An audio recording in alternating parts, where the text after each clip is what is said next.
36 రోజు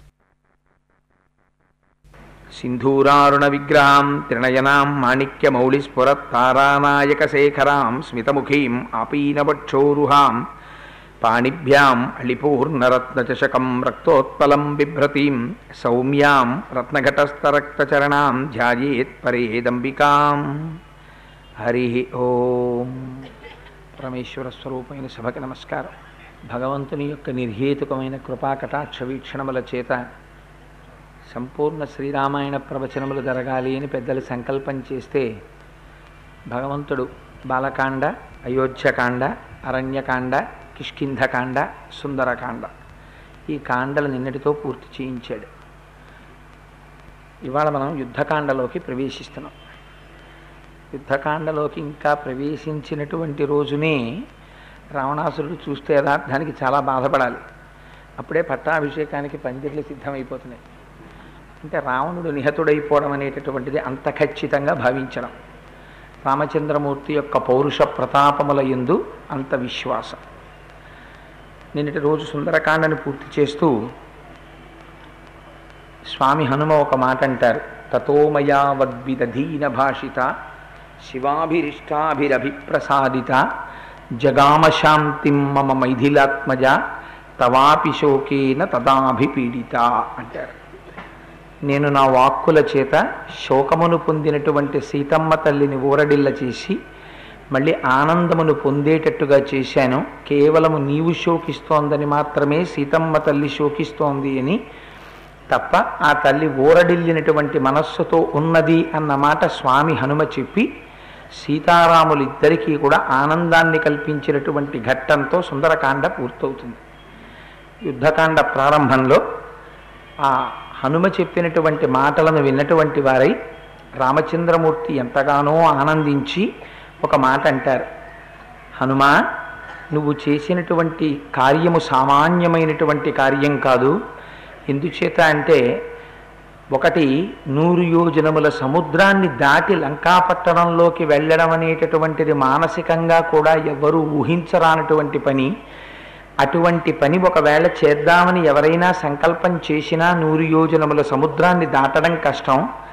అటువంటి సముద్రాన్ని గడచి కాంచన లంకాపట్టణంలోకి ప్రవేశించి అన్ని కోట్ల మంది రాక్షసుల చేత 10 తలలు కలిగినటువంటి క్రూరుడైన రావణుడి చేత పరిరక్షింపబడుతున్న లంకాపట్టణంలో ప్రవేశించి సీతమ్మ తల్లి దర్శనం చేసి ఏ విధమైనటువంటి అవమానమును పొందకుండా ప్రభువు చెప్పినటువంటి కార్యం కన్నా ఇతోధికంగా ఎక్కువగా ఆ కార్యక్రమాన్ని నిర్వహించి ఆ లంకాపట్టణాన్నంతటినీ కాల్చి అక్కడ ఉండేటటువంటి అనేక ప్రాసాదములను, హర్మ్యములను, వనములను భంజించి రామచంద్రమూర్తి యొక్క పౌరుష ప్రతాపములేమిటో ఒక్కసారి అక్కడ ఆవిష్కరించి రావణాసురుడికి చెప్పవలసినటువంటి మంచి మాటలు 4 చెప్పి నిన్ను ఎవ్వరూ పట్టలేనటువంటి స్థితిలో క్షేమంగా ఏ అవమానం పొందకుండా తిరిగి రావడం అనేటటువంటిది సామాన్యమైన పని కాదు.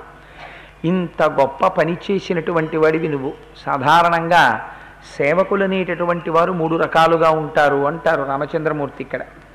ఒకటి, ప్రభువు చెప్పినటువంటి పని కన్నా తనలో ఉన్న సమర్థత చేత మరింత ఎక్కువ పనిని చేసి ప్రభువు యొక్క మనస్సు గెలుచుకోగలిగినటువంటి సమర్థత కలిగినటువంటి వాడు ఉత్తమమైనటువంటి సేవకుడు.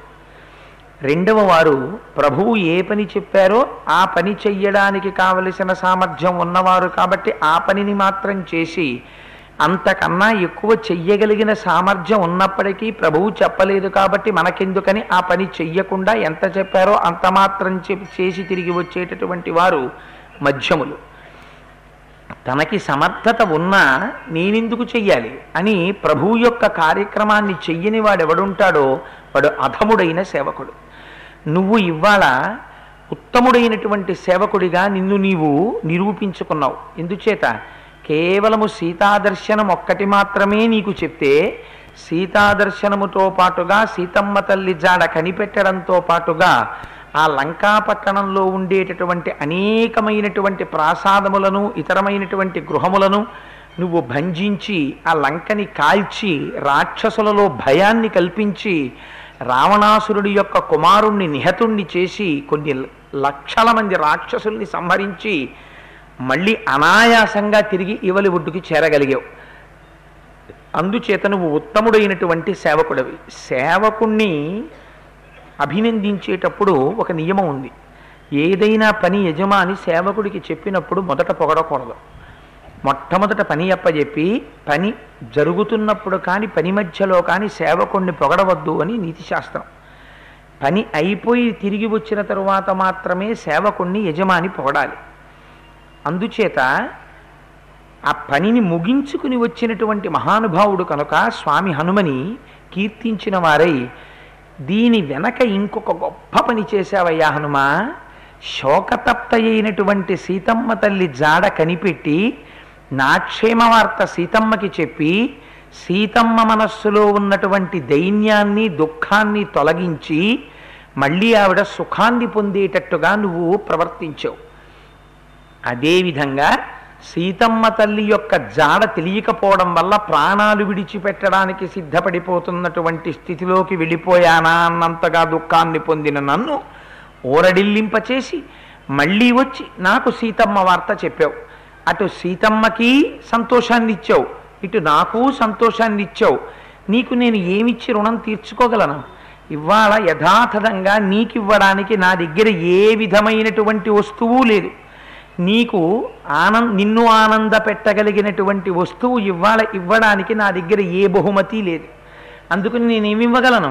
నా దగ్గర ఉన్నది నా దేహమనబడేటటువంటిది ఒక్కటే ఉంది. ఎంత గొప్ప మాట అన్నారో చూడండి. అందుకని నేనేమి ఇవ్వగలను? ఒక్కసారి నా దేహంతో నీ దేహాన్ని గాఢాలింగనం చేసుకుంటాను. హనుమా దగ్గరకు రా అని ఇత్యుక్త్వా ప్రీతిహృష్టాంగో రామస్యం పరిషస్వజే హనుమంతం మహాత్మానం కృతకార్యముపాగతం. హనుమని దగ్గరికి తీసుకుని గట్టిగా బిగియార కౌగిలించుకున్నారు. అయితే మనకి ఒక మాట అనిపిస్తుంది, అంత గొప్ప పని చేసి వచ్చారు కదా, హనుమని రామచంద్రమూర్తి కౌగిలించుకుంటే సరిపోతుందా? అది సరిపోయేటటువంటి కానుక అది. నిజంగా ఎంత కష్టపడ్డాడు మహానుభావుడు. అటువంటి హనుమకి ఇంత చిన్న కానుకతో సరిపెట్టడమా అనిపిస్తుంది. కానీ యథార్థమునకు ఇంకా ప్రపంచంలో అటువంటి కానుక వేరొకటి లేదు. ఎందుచేత అన్నమాచార్య స్వామి ఒక మాట అంటారు, ఈతడఖిలంబునకు ఈశ్వరుండై సకల భూతములలోన తా పొగలువాడితడు అని.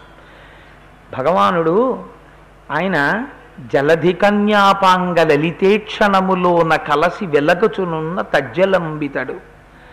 ఈతడఖిలంబునకు ఈశ్వరుండై అఖిల భూతములలోన తా పొగలువాడితడు అని. ఈయనే అదిగో ఆ వెంకటాచలం మీద వెంకటాద్రినాథుడై కూర్చునున్నాడు అంటారు. ఆ రాముడికి వెంకటాచలపతికి అభేదం కదా. ఈ భూతములన్నీ ఉన్నాయి అనడానికి ఏది గుర్తు? లోపల స్వామి ఉంటేనే మనం ఉంటాం. అటువంటి పరమాత్మ చేత ఈ ప్రపంచమంతా వ్యాపింపబడి ఉంది. విష్ణువు అన్న పదానికి అర్థం ఏమిటంటే వ్యాపించినవాడు అని అర్థం. శ్రీ మహావిష్ణువు ఇప్పుడు ఇక్కడ అంతటా నిండి నిబిడీకృతమై ఉంటారు. ఆయన లేని పదార్థం ఉండదు.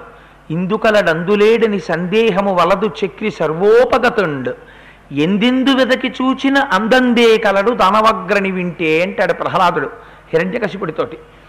అందుకని అంతటా నిండి నిబిడీకృతమైపోయినటువంటి పరమాత్మ ఆనాడు బాలకాండలో ఏ తస్మిన్ అంతరే విష్ణు రూపజాతో మహాద్యుతి శంఖచక్ర గదాపాణి పీతవాసా జగత్పతి.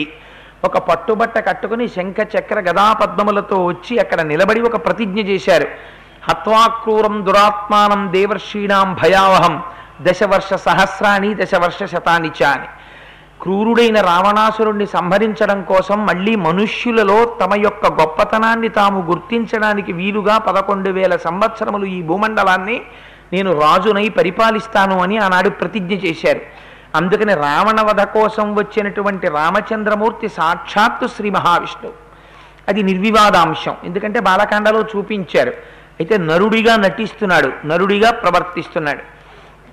కానీ అంశ మాత్రం విష్ణు అంశ. అంతటా నిండిపోయినటువంటి పరమాత్మ ఇవాళ ఈ కన్నులతో చూడడానికి వీలైనటువంటి రూపంతో ఎదట ఉన్నారు. ఆ రాముని యొక్క దివ్య సౌందర్యం ఏమిటో హనుమ సుందరకాండలో చెప్పారు. ఆపాదమస్తకం వర్ణించి చెప్పారు.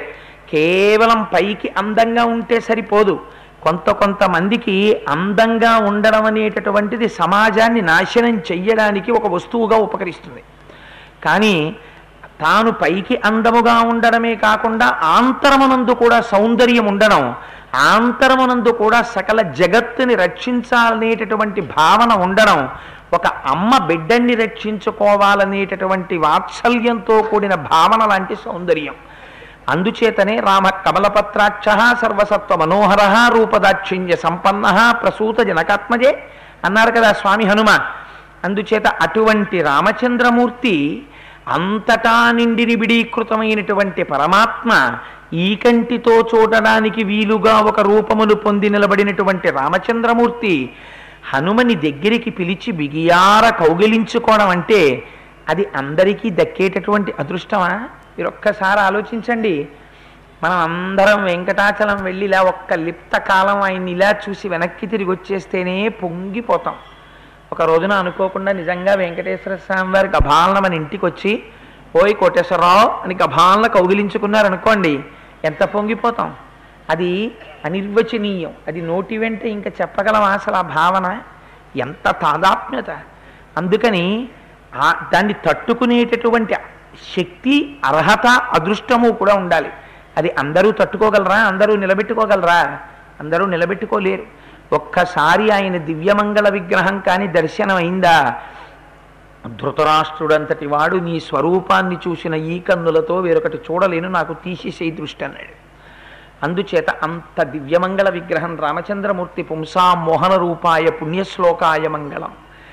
ఆ కౌగిలిలో లక్ష్మీదేవి కూడా అన్ని వేళలా ఆ పరిష్వంగ సుఖాన్ని అనుభవిస్తుందని నమ్మకం లేదు. ఎందుకంటే చిక్కడు సిరికౌగిటిలో చిక్కడు సనకాది యోగి చిత్తాబ్జములన్ చిక్కడు శృతిలతి కావలి చిక్కెనతడు లీల తల్లి చేతన్ రోలన్నన్నారు పోతన గారు భాగవతంలో. అందుకని లక్ష్మీదేవి కూడా అటువంటి అదృష్టాన్ని పొందిందో పొందలేదో స్వామి హనుమ పొందారు. ఆ రోజున రావయ్యా హనుమ అని పిలిచి గాఢాలింగనం చేసుకుంటే సుగ్రీవుడు పొందలేదు ఇటువంటి ఆలింగన సౌఖ్యాన్ని. కొన్ని కోట్ల కోట్ల కోట్ల వానరములలో ఒక్క హనుమ మాత్రమే పొందగలిగారు ఈ అదృష్టాన్ని. పొందిన తరువాత సీతమ్మ తల్లి జాడ తెలిసిందని మురిసిపోతున్న రామచంద్రమూర్తి ఒక్కసారి కొద్దిగా నిరుత్సాహమునకు గురవుతారు. అంతా బాగుంది కానీ హనుమ ఆ 100 యోజనముల సముద్రం విషయం జ్ఞాపకం వచ్చేసరికి కించిత్ ఖేదంగా ఉందయా. 100 యోజనముల సముద్రాన్ని దాటి ఎవరు వెడతారు? ఇందులో మనకున్నటువంటి ఈ వానర సమూహంతో మనం దాటి ఎలా వెళ్ళగలుగుతాం? ఆ సముద్రం శతయోజన విస్తీర్ణం కదా. అందులో క్రూరులైనటువంటి రాక్షసులు, తిమింగలాలు, మొసళ్ళు, జలజంతువులు ఎన్నో ఉన్నాయి కదా. మనం ఎలా దాన్ని దాటి వెడతాం? ఎలా లంకాపట్టణాన్ని చేరుకుంటాం అని ఆలోచిస్తున్న సమయంలో సుగ్రీవుడు మిత్రవాక్యంగా ఒక మాట చెప్తాడు. రామా, నువ్వు శోకాన్ని పొందకు. నీకు ఉన్నటువంటి ఉత్సాహము, నీకున్నటువంటి పౌరుష ప్రతాపములను ఒక్కసారి జ్ఞాపకం చేసుకో.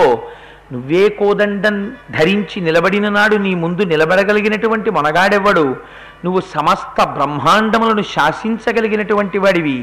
నువ్వు కనుసన్న చేస్తే నీ వెంట రావడానికి సమస్త వానర సైన్యము సిద్ధంగా ఉంది. అందుచేత ఒక్కసారి వానర సైన్యం కాని సముద్రాన్ని దాటి లంకాపట్టణంలో అడుగు పెట్టిందా రావణుడు నిహతుడైపోయాడని గుర్తి. ఇక వాడు బ్రతికొండడు. అందుకని సముద్రాన్ని దాటడం ఎలాగా అన్న విషయం మీద నీ దృష్టికోణాన్ని నిలిపి ఒక మంచి మార్గాన్ని మాకు ఉపదేశం చెయ్యి అంటే ఉత్సాహం పొందారు రామచంద్రమూర్తి. ఆయన అన్నారు, నిజమే, నేను తలుచుకుంటే నా తపశ్శక్తి చేత ఈ వానరులందరినీ దాటిస్తాను. ఏమి దాటించలేరా మహానుభావుడు? ఆయన తలుచుకుంటే ఏది చెయ్యలేరు కనుక. యథా రాఘవ నిర్ముక్త శరశ్వసన విక్రమ గచ్చేత్వద్గమిష్యామి లంకాం రవణపాలితాం అని కదా హనుమ బయలుదేరారు. నా శక్తి నా వెనక రామచంద్రమూర్తి ఉండి నడిపిస్తే ఈ సముద్రాన్ని దాటి వెడతానన్నారు. అటువంటిది హనుమనే పంపగలిగినటువంటి ఆ శక్తి ఇన్ని కోట్ల వానరములను పంపలేదా? పంపగలదు. అందుచేత నేను పంపగలను అన్నారు. కాదు కాదు, నేను తలుచుకుంటే నా అస్త్రప్రయోగం చేత సముద్రాన్ని ఇంకింపచేసేస్తాను. అందుచేత తప్పకుండా మనం సముద్రాన్ని దాటతాం అని ఒక్కసారి హనుమ వంక తిరిగి, నాయనా హనుమ, ఒక్కసారి ఆ లంకాపట్టణం యొక్క బలం ఏమిటో నాకు చెప్పవలసింది, అక్కడ సైన్యం ఎంత ఉంటుంది, ద్వారములు ఎలా ఉంటాయి, దుర్గములు ఎలా ఉంటాయి, నాకు ఒక్కసారి చెప్పమన్నారు. అంటే హనుమ రామచంద్రమూర్తికి నమస్కారం చేసి ఒక మాట చెప్తారు. అది సామాన్యమైనటువంటి లంక కాదు, కాంచన లంక.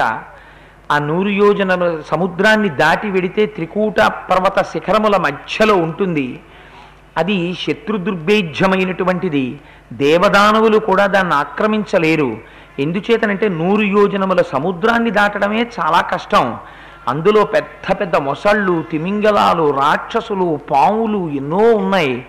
ఒకవేళ 100 యోజనముల సముద్రాన్ని దాటి ఆవలి ఒడ్డుకు వెళ్ళినా త్రికూటాచాల పర్వత శిఖరముల మీదకి ఎక్కడానికి ఏ విధమైనటువంటి అవకాశము ఉండదు.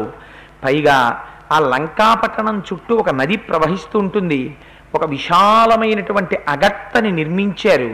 దాని మీద 4 వైపులా 4 వంతెనలు ఉంటాయి. ఈ వంతెనల మీద సర్వకాలములయందు కొన్ని వందల శతఘ్నులు సిద్ధం చేయబడి ఉంటాయి. శత్రు సైనికులు ఎవరైనా లంకాపట్టణంలో ప్రవేశిస్తున్నారని తెలియగానే ఆ సేతువులు ఏవైతే ఉన్నాయో ఆ దాటడం కోసం నిర్మింపబడినటువంటి వంతెనల దగ్గరున్న ద్వారాల్ని మూసేస్తారు. మూసేసి రాక్షసులు ఆ శతఘ్నులలోంచి వర్షాన్ని కురిపిస్తారు. అక్కడ నుంచి వచ్చేటటువంటి ఆయుధాలు మీద పడుతుంటే సైన్యం తట్టుకోవడం చాలా కష్టం. దానితో పాటుగా దానికి 4 దుర్గాలున్నాయి. అరణ్యంలో ఉన్న దుర్గానికి అరణ్య దుర్గము అని పేరు, నది చేత రక్షింపబడుతున్న దుర్గానికి నదీ దుర్గము అని పేరు, అలాగే పర్వతము చేత రక్షింపబడుతున్న దుర్గానికి పర్వత దుర్గము అని పేరు, కృత్రిమంగా నిర్మింపబడినటువంటి దుర్గానికి కృత్రిమ దుర్గము అని పేరు. లంకాపట్టణము 4 దుర్గములతోటి శోభిల్లుతోంది. దానికి 4 ద్వారాలున్నాయి. తూర్పు, దక్షిణం, పడమర, ఉత్తరం, 4 వైపులా 4 ద్వారాలు. తూర్పున ఉన్న ద్వారం దగ్గర 10,000 మంది రాక్షసులు సర్వకాలములయందు పహరాహుషారంటూ ఆయుధాల్ని పట్టుకుని, విచ్చుకత్తులు పట్టుకుని, గుర్రాల మీద, ఏనుగుల మీద తిరుగుతూ కాపు కాస్తుంటారు. అంతకి 10 రెట్లు అంటే 1,00,000 మంది సైనికులు దక్షిణ ద్వారాన్ని కాపు కాస్తూ ఉంటారు. అంతకన్నా బలాఢ్యులైనటువంటి వీరులు ఇంకొక 10 రెట్లు అంటే 10 లక్షల మంది పశ్చిమ ద్వారాన్ని కాపు కాస్తూ ఉంటారు. ఇంకొక 10 రెట్లు అంటే 1,00,00,000 మంది సైనికులు అటువైపు ఉత్తర ద్వారాన్ని కాపు కాస్తూ ఉంటారు. 4 ద్వారములు దుర్భేజ్యములుంటాయి. రావణాసురుడు సర్వకాలములయందు కూడా సైన్యాన్ని అప్రమత్తం చేసి యుద్ధానికని ఉత్సాహభరితుడై ఉంటాడు. ఆ రాక్షసులకి యుద్ధం చెయ్యడం అంటే మహాప్రీతిదాయకమైనటువంటి విషయం. రాజద్వారములకు భయంకరమైనటువంటి ఇనప గడియలు, పరిగలు బిగించి ఉంటాయి. ఆ లంకాపట్టణాన్ని చేరుకుని యుద్ధం చెయ్యడం అన్నది అంత సామాన్యమైన విషయం కాదు. కానీ ప్రభో రామచంద్ర, మీకది పెద్ద విషయం ఏం కాదు. మీరు కానీ ఆజ్ఞాపిస్తే ఒక్క సుషేనుడు, ఒక్క గంధమాదనుడు, ఒక్క నీలుడు, ఒక్క నలుడు, ఒక్క ద్వివిధుడు, ఒక మైందుడు, ఒక సుగ్రీవుడు, ఒక అంగదుడు లంకాపట్టణాన్ని సర్వనాశనం చేసేస్తారు, చూర్ణం చేస్తారు. అందుచేత బెంగపెట్టుకోవలసిన అవసరం ఏమీ లేదు. నేనొక్కడనే అక్కడికి వెళ్ళినప్పుడు అక్కడ ఉన్న మొత్తం రాక్షస సైన్యంలో ఒక వంతు సైన్యాన్ని నాశనం చేశాను. ఉన్నటువంటి అనేక వంతెనలలో ఒక వంతెనని పూర్తిగా విరగ్గొట్టేశాను. అనేక ప్రాసాదాల్ని, హర్మ్యాల్ని విరగ్గొట్టాను. ప్రస్తుతం లంక అంతా కూడా చెదిరిపోయినటువంటి శోభతో ఉంది. రాక్షసులందరూ ప్రస్తుతం ఉద్విగ్నులై ఉన్నారు. ఇటువంటి సమయంలో మనం సముద్రం దాటి రాక్షసుల మీద యుద్ధం చెయ్యడానికి ఇది చాలా అనువైన సమయమని నేను అనుకుంటున్నాను. అంటే సుగ్రీవుడు అన్నాడు, నాకు అన్ని శుభనిమిత్తములు కనపడుతున్నాయి, నా మనస్సులో ఉత్సాహం పరవళ్ళు తొక్కుతోంది. మనం కాని సముద్రాన్ని సేతువు కట్టి దాటేశామా ఇంకా రావణుడు నిహతుడైపోయినట్టే, సీతమ్మని తీసుకొచ్చేసినట్టే, పట్టాభిషేకం పూర్తయిపోయినట్టే. అందుకని రామా ఆలోచించద్దు, మంచి ముహూర్త నిర్ణయం చెయ్యండి, మనం బయలుదేరదామన్నాడు. ఇక్కడ చాలామంది పాపం ఇవాళ రేపు రామాయణం అంటే ఎలా అయిపోయిందంటే రామచంద్రమూర్తికి ఆ మాత్రం శాస్త్రం తెలియక ఎవన్నో పిలిచి ముహూర్తం పెట్టించుకున్నాడని రకరకాల వాదనలు బయలుదేరాయి. రామచంద్రమూర్తి సర్వశాస్త్ర విశారదుడు, ఆయనకి తెలియని విషయాలు లేవు. మీరు విన్నారు కదా, పర్ణశాల కడితే ఆ పర్ణశాల లోపలికి వెళ్ళిన తరువాత చెయ్యవలసినటువంటి సమస్త దేవతా పూజ దగ్గర నుంచి గృహప్రవేశం సమయంలో చేయవలసినటువంటి సమస్తమైన కార్యక్రమాల దగ్గర నుంచి నిత్యాగ్నిహోత్రీకుడై సమస్త దేవతారాధనకి సంబంధించినటువంటి మంత్రములు కూడా ఆయనకి తెలుసు. అందుచేత ఆయన అన్నారు, అస్మిన్ ముహూర్తే సుగ్రీవ ప్రయాణమభిరోచయే యుక్తో ముహూర్తో విజయ ప్రాప్తో మధ్యం దివాకర. మనం ఈ ఆలోచన చేస్తున్న సమయంలో సూర్యుడు ఆకాశానికి మధ్యలో ఉన్నాడు, మధ్యందిన మార్తాండబింబమై ప్రకాశిస్తున్నాడు. ఇది ఇవాల్టి రోజున విశాఖ నక్షత్రం ఉంది. ఈ విశాఖ నక్షత్రం అంటే ఆ రోజున రాముడు బయలుదేరేసరికి ఇక్ష్వాకు వంశీయులకు అందరికీ కూడా నక్షత్రం విశాఖ. మూలా నక్షత్రం రాక్షసుల నక్షత్రం. అందుకని విశాఖ నక్షత్రం మా ఇక్ష్వాకు వంశీయులది. విశేషించి నా నక్షత్రానికి ఇవాళ ఉన్నటువంటి నక్షత్రం అయినటువంటి విశాఖ సాధనతార అవుతుంది. మళ్ళీ రేపటి రోజున వచ్చేటటువంటి హస్తా నక్షత్రం నిషిద్ధం, అందుచేత ప్రయాణం చెయ్యకూడదు. ఇవాళ మిట్ట మధ్యాహ్నం వేళ ముహూర్తం చాలా బాగుంది కనుక దీన్ని విజయము అని పిలుస్తారు ఈ ముహూర్తాన్ని. కాబట్టి వెంటనే ఉత్తర క్షణం మనం బయలుదేరి సైన్యాన్ని తీసుకుని వెడదామన్నారు.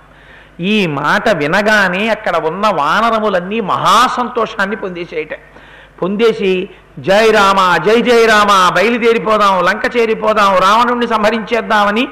అవి ఏం అంకెకి సంఖ్యకి అందే వానరాలా, కొన్ని కోట్ల కోట్ల కోట్ల కోట్ల వానరాలు. ఈ వానరాలన్నీ కలిసి బయలుదేరుతున్నాయి. అప్పుడు రామచంద్రమూర్తి సుగ్రీవుడితో ఒక మాట చెప్పారు. వృద్ధులైనటువంటి వారు, శరీరంలో శక్తి లేనటువంటి వారు, దెబ్బలు తిని ఉన్నవారు, నిస్సత్తువతో ఉన్నవారు ఇటువంటి వానరములను తీసుకొని రావద్దు. మనం తీర్థయాత్ర వేసే ముందు ఓ మాట చెప్తుంటాం, అమ్మో ఏమండి తట్టుకోగలరో లేరో, బాగా పెద్దవారైతే వద్దులేండి అంటుంటాం కదా. అలా అంతంత నీరసపడిన వారైతే వద్దు. ఎందుచేత అంటే లంకాపట్టణాన్ని చేరడానికి ముందు 100 యోజనముల సముద్రాన్ని దాటి ఆవలి ఒడ్డుకు వెళ్ళాలి. పైగా సేతుబంధనం జరగాలి. ఆయనకి తెలియనటువంటి రహస్యమే ఉంటుంది మహానుభావుడికి, ఆయనకి తెలుసు సేతుబంధనం జరుగుతుందని. అందుచేత అటువంటి వానరములు మాత్రం రావద్దు. ఉత్సాహభరితమైనటువంటి వానరములు, శక్తి కలిగినటువంటి వానరములు బయలుదేరండి అన్నారు. అనగానే కొన్ని కోట్లు బయలుదేరారు. రామచంద్రమూర్తి ఆజ్ఞాపించారు. ఈ వానరములన్నీ కదిలి వెడుతుండగా మొట్టమొదట నీలుడు వెళ్ళాలి. ఆయనతో పాటుగా 1,00,000 మంది వానరములు వెళ్ళాలి. వాళ్ళు విశేషమైన బలం కలిగిన వానరాలు అవ్వాలి. ఈ వానరాలన్నీ రావడానికి కావలసినటువంటి త్రోవ వాళ్ళు నిర్ణయం చెయ్యాలి. ఈ వానరాలన్నీ నడిచి వెళ్ళడానికి అనువైన రీతిలో రహదారి నిర్మాణం జరగాలి. వీళ్ళు ఎక్కడ ఎన్ని గంటల ప్రయాణం చేసి ఎక్కడికి రావాలి, ఎక్కడ నిలబడాలి, అప్పుడే ఉందిలా ఉంది బహుశా ఈ ప్లానింగ్. రామచంద్రమూర్తి యొక్క ప్రణాళికా నిర్మాణం అంటే ఎంత అందంగా ఉంటుందో చూడండి. సమర్థుడైన వాడు తీర్థయాత్రకి తీసుకెడితే ఇన్ని గంటలకు బయలుదేరుతాం, ఇన్ని గంటలకి చేరుతాం, ఇన్ని గంటలకి స్నానం చేస్తాం, ఇన్ని గంటలకి క్యూలోకి ఎడతాం, ఇన్ని గంటలకి సుప్రభాతం చేసుకుంటాం. అలా ప్రణాళిక వేసినట్టు ఇక్కడ నుంచి ఇన్ని గంటలు ప్రయాణం చేసి వెళ్ళిన తరువాత వాళ్ళు బడలిపోతారు. వాళ్ళు విశ్రాంతి తీసుకోవడానికి చక్కటి నీడనిచ్చేటటువంటి వృక్ష సముదాయం ఉండాలి. తాగడానికి మంచి నీరు దొరకాలి. వీళ్ళు తినడానికి కావలసినటువంటి తేనె దొరకాలి. ఒకళ్ళ ఇద్దరా పట్టుకెళ్ళడానికి, అందుకని కావలసినన్ని పళ్ళు దొరకాలి. అటువంటి అరణ్య మార్గాన్ని నీలుడు నిర్ణయించాలి. ఈ సేన అంతా కదిలి వెడుతున్నప్పుడు గజుడు, గవాక్షుడు, గవయుడు వీళ్ళు ముగ్గురు సైన్యానికి ముందు నడుస్తూ వెళ్ళాలి. రేపటి రోజున మనం ఊరిరిగింపుగా వస్తాం పట్టాభిషేకానికి, రామచంద్రమూర్తి యొక్క పట్టాభిషేకానికి అక్కడి నుంచి వస్తాం. పట్టాభిషేకానికి లేదా పెళ్ళవుతున్నప్పుడు ఊరేగింపుగా బయలుదేరేటప్పుడు ఊరేగింపుకు ముందు పెద్దలైన వారు నడవాలి. అందుకని ఆ రోజున మా దొరగారు లాంటి వారు ముందు నడుస్తారు. ఆ వెనకాతల ఆ వేదాధ్యయనం చేస్తూ వేద పండితులు నడుస్తారు. ఆ వెనకాతల కలశలు పట్టుకుని అభిషేకం చెయ్యవలసిన కలశలతో గృహస్థులు నడుస్తారు. వారి వెనక వారి భార్యలు చేతుల్లో పసుపు, కుంకం, పువ్వులు మొదలైనటువంటి అభిషేక సామాగ్రి పట్టుకుని ఆ పసుపు కుంకాలకి సంబంధించిన ఐదోతనానికి సంబంధించిన సామాగ్రి పట్టుకుని వారు నడుస్తారు. రేపో ఎల్లుండో గోపాలకృష్ణ గారు అనౌన్స్ చేస్తారు, పట్టు పరికిణి, పట్టు జాకెట్టు, పట్టు ఓణి లేదా కనీసం పట్టు పరికిణి కట్టుకుని జాకెట్టు ఓణి వేసుకునే అలవాటున్న కన్నె పిల్లలు అయితేనే, అవేవో అంటారే ప్యాంట్లును లాల్చీలు, ఆ అలవాట్లున్నవి కుదరవు. అందుకని అలా వేసుకుని వస్తామన్న కన్నె పిల్లలైతేనే ఈ మాటల జీవితంలో పట్టాభిషేకంలో నడవడం అంటే రామచంద్రమూర్తికి ముందు. అందుకని అలా వస్తామన్న వాళ్ళ పేర్లు గోపాలకృష్ణ గారు తీసుకుంటారు. వారి వెనకాతల ఆ కన్నె పిల్లలు నడుస్తారు. ఆ వెనక మధ్యలో రామచంద్రమూర్తి యొక్క రథం వెడుతుంది. ఆ వెనకాతల మళ్ళీ కొంతమంది ఇతరులు మిగిలినటువంటి భక్తులందరూ వెనకుంటారు. రామనామము రామనామము రమ్యమైనది రామనామము అని అందరూ పలుకుతుంటారు. పెద్ద ఊరేగింపు. మళ్ళీ చివర వెనకాతల కొంతమంది పెద్దవాళ్ళు ఉంటారు. ఊరేగింపుకు ముందు వెనక కూడా ఉండాలి పెద్దలు, అందుకని వెనక కొంతమంది పెద్దలు ఉంటారు. ఈ ఊరేగింపు అంతా బయలుదేరి మళ్ళీ అలా ఒక్కసారి ఆ ఓవర్ బ్రిడ్జి మించి దిగి ఇలా ఒక్కసారి అయోధ్యలో ప్రవేశించినట్టు దేవాలయంలోకి వస్తుంది. వచ్చిన తర్వాత స్వామిని ఎదుర్కోలు చెప్పి తీసుకెడతారు. అప్పుడు దీనికి ఎవరైతే ఆర్జిత సేవా గృహస్థులు ఉన్నారో వారందరూ వెళ్ళి పీటల మీద కూర్చుంటారు. కూర్చున్న తర్వాత పట్టాభిషేకం ప్రారంభం అవుతుంది. సరే, వానరులు యుద్ధానికి బయలుదేరడంలోంచి పట్టాభిషేకంలోకి వచ్చాం మనం. ఆ వానరుల్ని బయలుదేరి తీస్తూ స్వామి రామచంద్రమూర్తి అంటారు, ముందు గజుడు, గవయుడు, గవాక్షుడు వీళ్ళు నడవాలి. ఆ వానర సైన్యానికి కుడి పక్కనంతా వృషభుడు చూస్తూ ఆయన రక్షించాలి. ఎడమ పక్కన గంధమాదనుడు కొన్ని లక్షల మంది వానర సైన్యంతో ఆయన రక్షించాలి. అలాగే అమ్మ పిల్లల్ని ముందుకు తీసుకొచ్చి అల్లరి చేయించద్దు, పిల్లలు కూర్చోరు కాబట్టి మీరు ఆ పిల్లల్ని తీసుకుని వెనక్కి వెళ్ళిపోండి. ఎందుకమ్మా పిల్లల్ని తీసుకుని ముందుకు వస్తారు ఎదురుగుండా? అందుచేత ఆ వచ్చేటప్పుడు కుడి చేతి పక్కన వృషభుడు ఉండాలి, ఎడమ చేతి పక్కన గంధమాదనుడు ఉండాలి. ఆ వెనకాతల ఉండేటటువంటి వాళ్ళు వేగదర్శి మొదలైనటువంటి కొన్ని లక్షల మంది వానరుల్ని వెంట పెట్టుకుని వానర సైన్యాన్ని రక్షించగలిగినటువంటి వారు రావాలి. వీరు వెళ్ళేటప్పుడు మధ్య మధ్యలో తాగేటటువంటి ఉదకం కలిగినటువంటి నీటి సరస్సులు ఉంటాయి. అటువంటి సరస్సుల్ని, సరోవరాల్ని, అటువంటి వాటిని పాడు చేస్తారు శత్రువులు.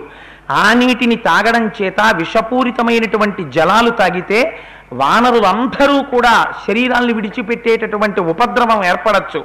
అందుకని చాలా ముందుగానే వెళ్ళి అటువంటి నీటి సరోవరాలకి కానీ సరస్సులకి కానీ ప్రమాదం ఏర్పడకుండా కాపలా కాయాలి. కాపలా కాసి ఎవ్వరికి ఏ ప్రమాదము అపకారము జరగకుండా రక్షణ చేస్తూ ఉండాలి. ముందు నీలుడు నడవాలి అని స్వామి ఇన్ని చెప్పి ఆ సైన్యానికి మధ్య భాగంలో స్వామి హనుమ యొక్క భుజాల మీద కూర్చుని నేను బయలుదేరుతాను, నేనంటే రామచంద్రమూర్తి. ఆ పక్కన యువరాజు అంగదుని యొక్క భుజాల మీద నా తమ్ముడైనటువంటి లక్ష్మణమూర్తి బయలుదేరుతారు. రామలక్ష్మణులు ఇద్దరూ అలా సైన్యానికి మధ్య భాగంలో ఉంటారు.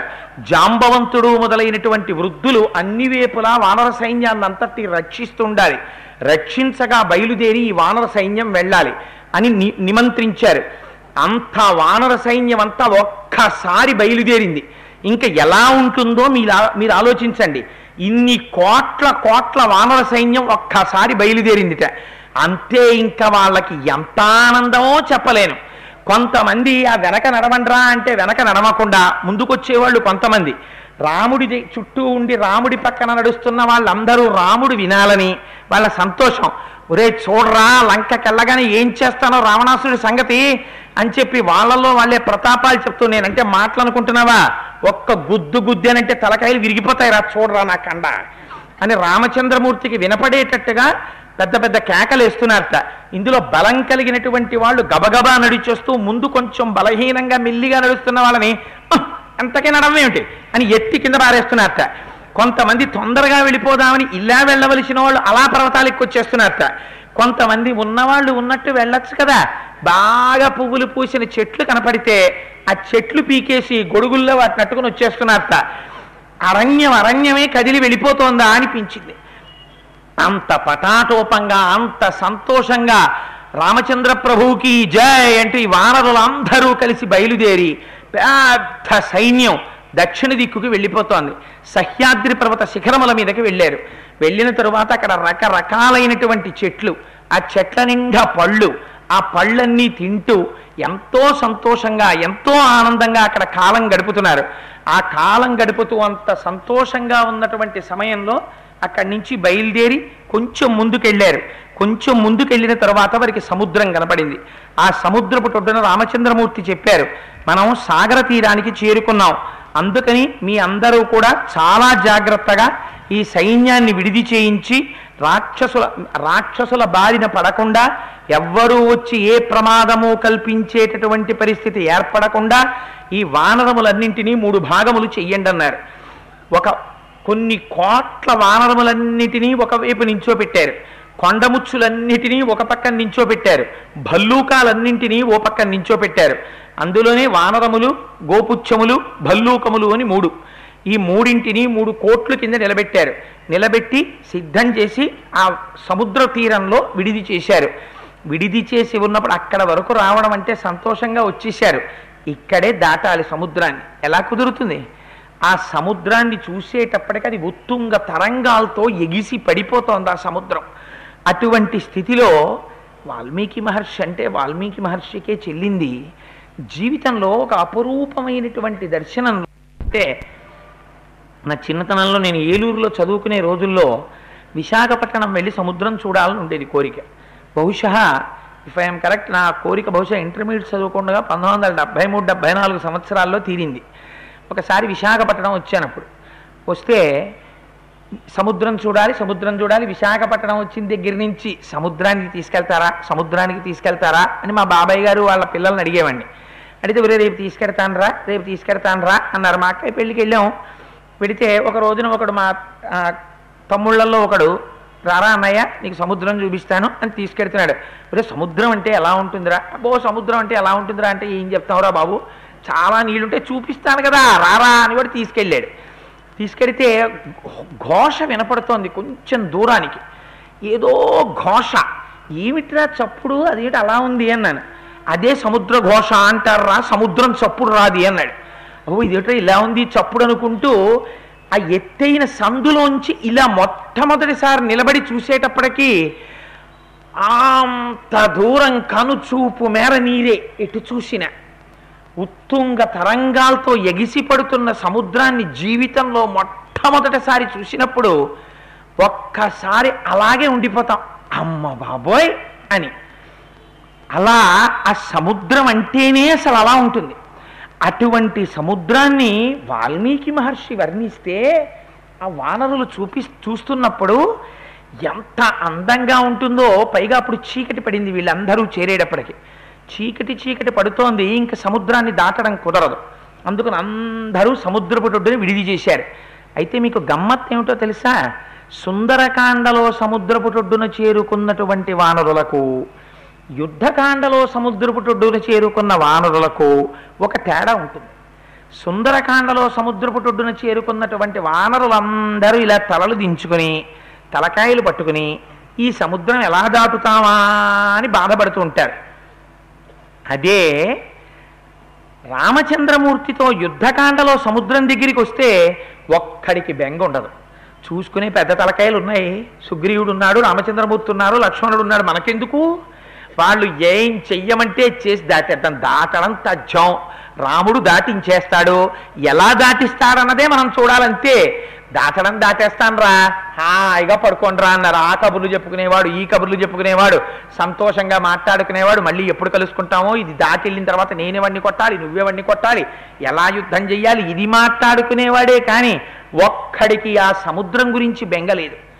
ఎందుకని? బెంగెట్టుకోవలసిన వాడు అక్కడ ఎవరైనా ఉంటే సుగ్రీవుడు బెంగెట్టుకోవాలి, రామచంద్రమూర్తి బెంగెట్టుకోవాలి, లక్ష్మణమూర్తి బెంగెట్టుకోవాలి, నరుడిగా కథని చూస్తే. వీళ్ళకేమీ బెంగలేదు. పిల్లాడిని వాడిని ఒక్కడిని ఊరే మెడ్రాస్ వెళ్ళరా అంటే మొట్టమొదటిసారి భయంగా ఉంటుంది. నాన్నగారు మిడిల్ బెర్త్ ఎలా వేసుకోవాలండి, దాని మీద ఎవడైనా ఎక్కి పడుకుంటే ఎలా దింపుకోవాలండి అని. అదే తండ్రి గారితో కలిసి ఎడుతున్నాడు అనుకోండి, ఆఖరి నిమిషం వరకు ఎవరో దిక్కుమాలిన స్నేహితుడు కనపడతాడు, ప్లాట్ఫామ్ మీద వాడితో మాట్లాడుతుంటాడు. ఊరే రారా రైలు ఎక్కరా అని తండ్రి చూసుకోవాలి. ఎందుకని? తండ్రి గారు ఉన్నారు కదా, వీడికి ఏం బెంగ, హాయిగా ఆడుకుంటూ ఉంటాడు. పక్కన తండ్రి లేకపోతే వాడి పరిస్థితి ఇంకోలా ఉంటుంది. నాన్నగారు లేరు, పెట్టి జాగ్రత్తగా పెట్టుకోవాలి అని ఇప్పుడు బెంగే. రాముడు పక్కనుంటే ఇన్ని కోట్ల వానరములకు ఏ బెంగ లేదు. అది అక్కడ చిత్రం. మహర్షి అంటారు, చంద్రోదయ సముద్ధూతం ప్రతిచంద్ర సమాకులం చండానిల మహాగ్రాహై కీర్ణం తిమితిమింగిలై. అప్పుడు చంద్రోదయం అయిందిట. ఆ చంద్రుని యొక్క కాంతి సముద్రంలో పడుతోంది. పడి ఆ కెరటాల మీద కదులుతున్నటువంటి నీటి మీద తళుక్కు అని మెరుస్తోంది ఆ కాంతి. చంద్రుణ్ణి చూస్తే సముద్రానికో గుణం ఉంది, పొంగుతుంది. ఆ చంద్రుణ్ణి చూసిన కొద్దీ సముద్రం పొంగుతోందిట. అలా పొంగిపోతున్నటువంటి సముద్రాన్ని, ఆ పైనున్న చంద్రుణ్ణి రెండిటినీ చూస్తూ ఉంటే ఆశ్చర్యకరంగా ఉందిట. యథార్థమే. మీరు ఎప్పుడైనా సముద్రపుటొడ్డుకి వెళ్ళి ఒక పౌర్ణమి చంద్రుడు ఉన్నటువంటి రోజు రాత్రి 9:30-10 గంటలకో అప్పటికి అందరూ వెళ్ళిపోతారు. ఈ రోజుల్లో అయితే బహుశా ఎందుకు కూర్చున్నాడో అని పోలీసులు పట్టుకెళ్ళిపోతారేమో, కానీ అలా బీచ్లో కూర్చుంటే చాలా ఉద్విగ్నతతో ఉంటుంది. ఆ హోరు నిజంగా సముద్ర హోరు అంటారే, ఆ ఘోష, ఆ ఆ ఘోష, ఆ పున్నమి చంద్రుడు ఎగిసి ఎగిసి పడేటటువంటి కిరణాలు, ఆ కెరటాలు చాలా గమ్మత్తుగా ఉంటుంది. మకరైరానభోగైశ్చ విగాఢా వాతలోళితా ఉత్తేషుశ్చ నిపేతుశ్చ ప్రవృద్ధా జలరాశయ. మొసళ్లతో పావులతో నిండిపోయినటువంటి ఆ సముద్రపు నీరు గాలి చేత తోయబడుతోందిట. తోయబడి కదులుతోంది ఆ పైనున్నటువంటి నీరు. కిరణములు పడుతున్నాయి. కిరణములు పడుతున్నప్పుడు అంత నీరు గాలికి ఇలా ఇలా కదులుతుంటే పైన ఉన్న ఉపరితలం ఎంత అందంగా ఉంటుందో, ఏదో వెండి పళ్ళెం కదులుతున్నట్టు అంత అందంగా కనపడుతోందిట. అసలు నాకు అనిపిస్తుంది బహుశా ఈ శ్లోకం ఒక్క వాల్మీకి మహర్షికి మాత్రమే అందుతుందేమో అనిపిస్తుంది. ఇంకొకరికి బహుశా ఈ ఊహ కూడా రాదేమో అనిపిస్తుంది. అగ్నిచూర్ణ వివావిద్ధం భాస్వరాంబు మహోరగం సురారి నిలయం ఘోరం పాతాళ విషమం సదా. అగ్నిచూర్ణము అన్న మాట మీరు ఎక్కడైనా విన్నారా? అగ్నిచూర్ణము అంటే బాగా కాలుతున్న నిప్పుల్ని తీసుకొచ్చి గుండ కొట్టేస్తే, నిప్పుల గుండు ఉందనుకోండి, ఇలా అంటే అది పౌడర్ ఫార్ములో ఉన్నటువంటి నిప్పు. అటువంటి అగ్గిగుండ తీసుకొచ్చి సముద్రం పైనంతా చల్లేశారనుకోండి, ఉంటుంది అలా మెరుస్తూ, ఆరిపోతుంది వెంటనే. ఎందుకని? ఇది సముద్రం, అది అగ్ని. కానీ ఆరిపోయే లోపల మాత్రం ఇలా చల్లగానే దానికి నీటితో సంపర్కం కలిగి ఆ పైన ఉన్నటువంటి అగ్గిరవ్వ ఆరిపోయే లోపల నీటి మీద అగ్గిరవ్వ తళుక్కుని మెరుస్తోంది అనుకోండి, ఎలా ఉంటుంది? అలా ఉందిట సముద్రానికి ఉపరితలం. ఎందువల్ల? పైన ఉన్నటువంటి నక్షత్రాలన్నీ సముద్రం మీద ప్రతిఫలిస్తున్నాయిట. ప్రతిఫలిస్తుంటే అగ్గిగుండ అగ్ని చూర్ణం తీసుకొచ్చి సముద్రం మీద ఎవరో చల్లేశారా అన్నట్టుగా ఉన్నాయిట. లోపల నుంచి చీకటి పడిపోయిందేమో, ఈ మొసళ్ళు మొదలైనవి నోళ్లు పైకి పెట్టి చూస్తున్నాయిట. అందులోంచి పావులు, తిమింగలాలు మొదలైనవి పైకి వస్తున్నాయిట. అంత భయంకరంగా ఉందిట ఆ సముద్రం. సాగరంచాంబరం ప్రఖ్య అంబరం సాగరోపమం సాగరంచాంబరం చేతి నిర్విశేషమదృశ్యత.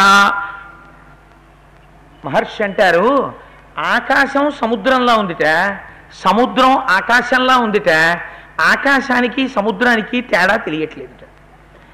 అసలు ఆ మాట ఎంత గమ్మత్తు చూడండి. ఆకాశం మీరు ఎంత చూసినా ఇలా నిలబడి, ఇటు ఆకాశం, వెనక ఆకాశం, ఇటు ఆకాశం, ఇటు ఆకాశం కనబడుతుంది. సముద్రం దగ్గరికి వెళ్ళి చూశారనుకోండి, ఇటు సముద్రం, ఇటు సముద్రం, ఇటు సముద్రం, మధ్యలో ఎక్కడ ఒక మట్టి దిబ్బ కనపడదు. ఆకాశం సముద్రంలా కనపడుతోందిట, సముద్రం ఆకాశంలా కనపడుతోందిట. ఆకాశం సముద్రంలాగా, సముద్రం ఆకాశంలాగా రెండు ఒకదానిలో ఒకటి కనపడుతున్నాయిట.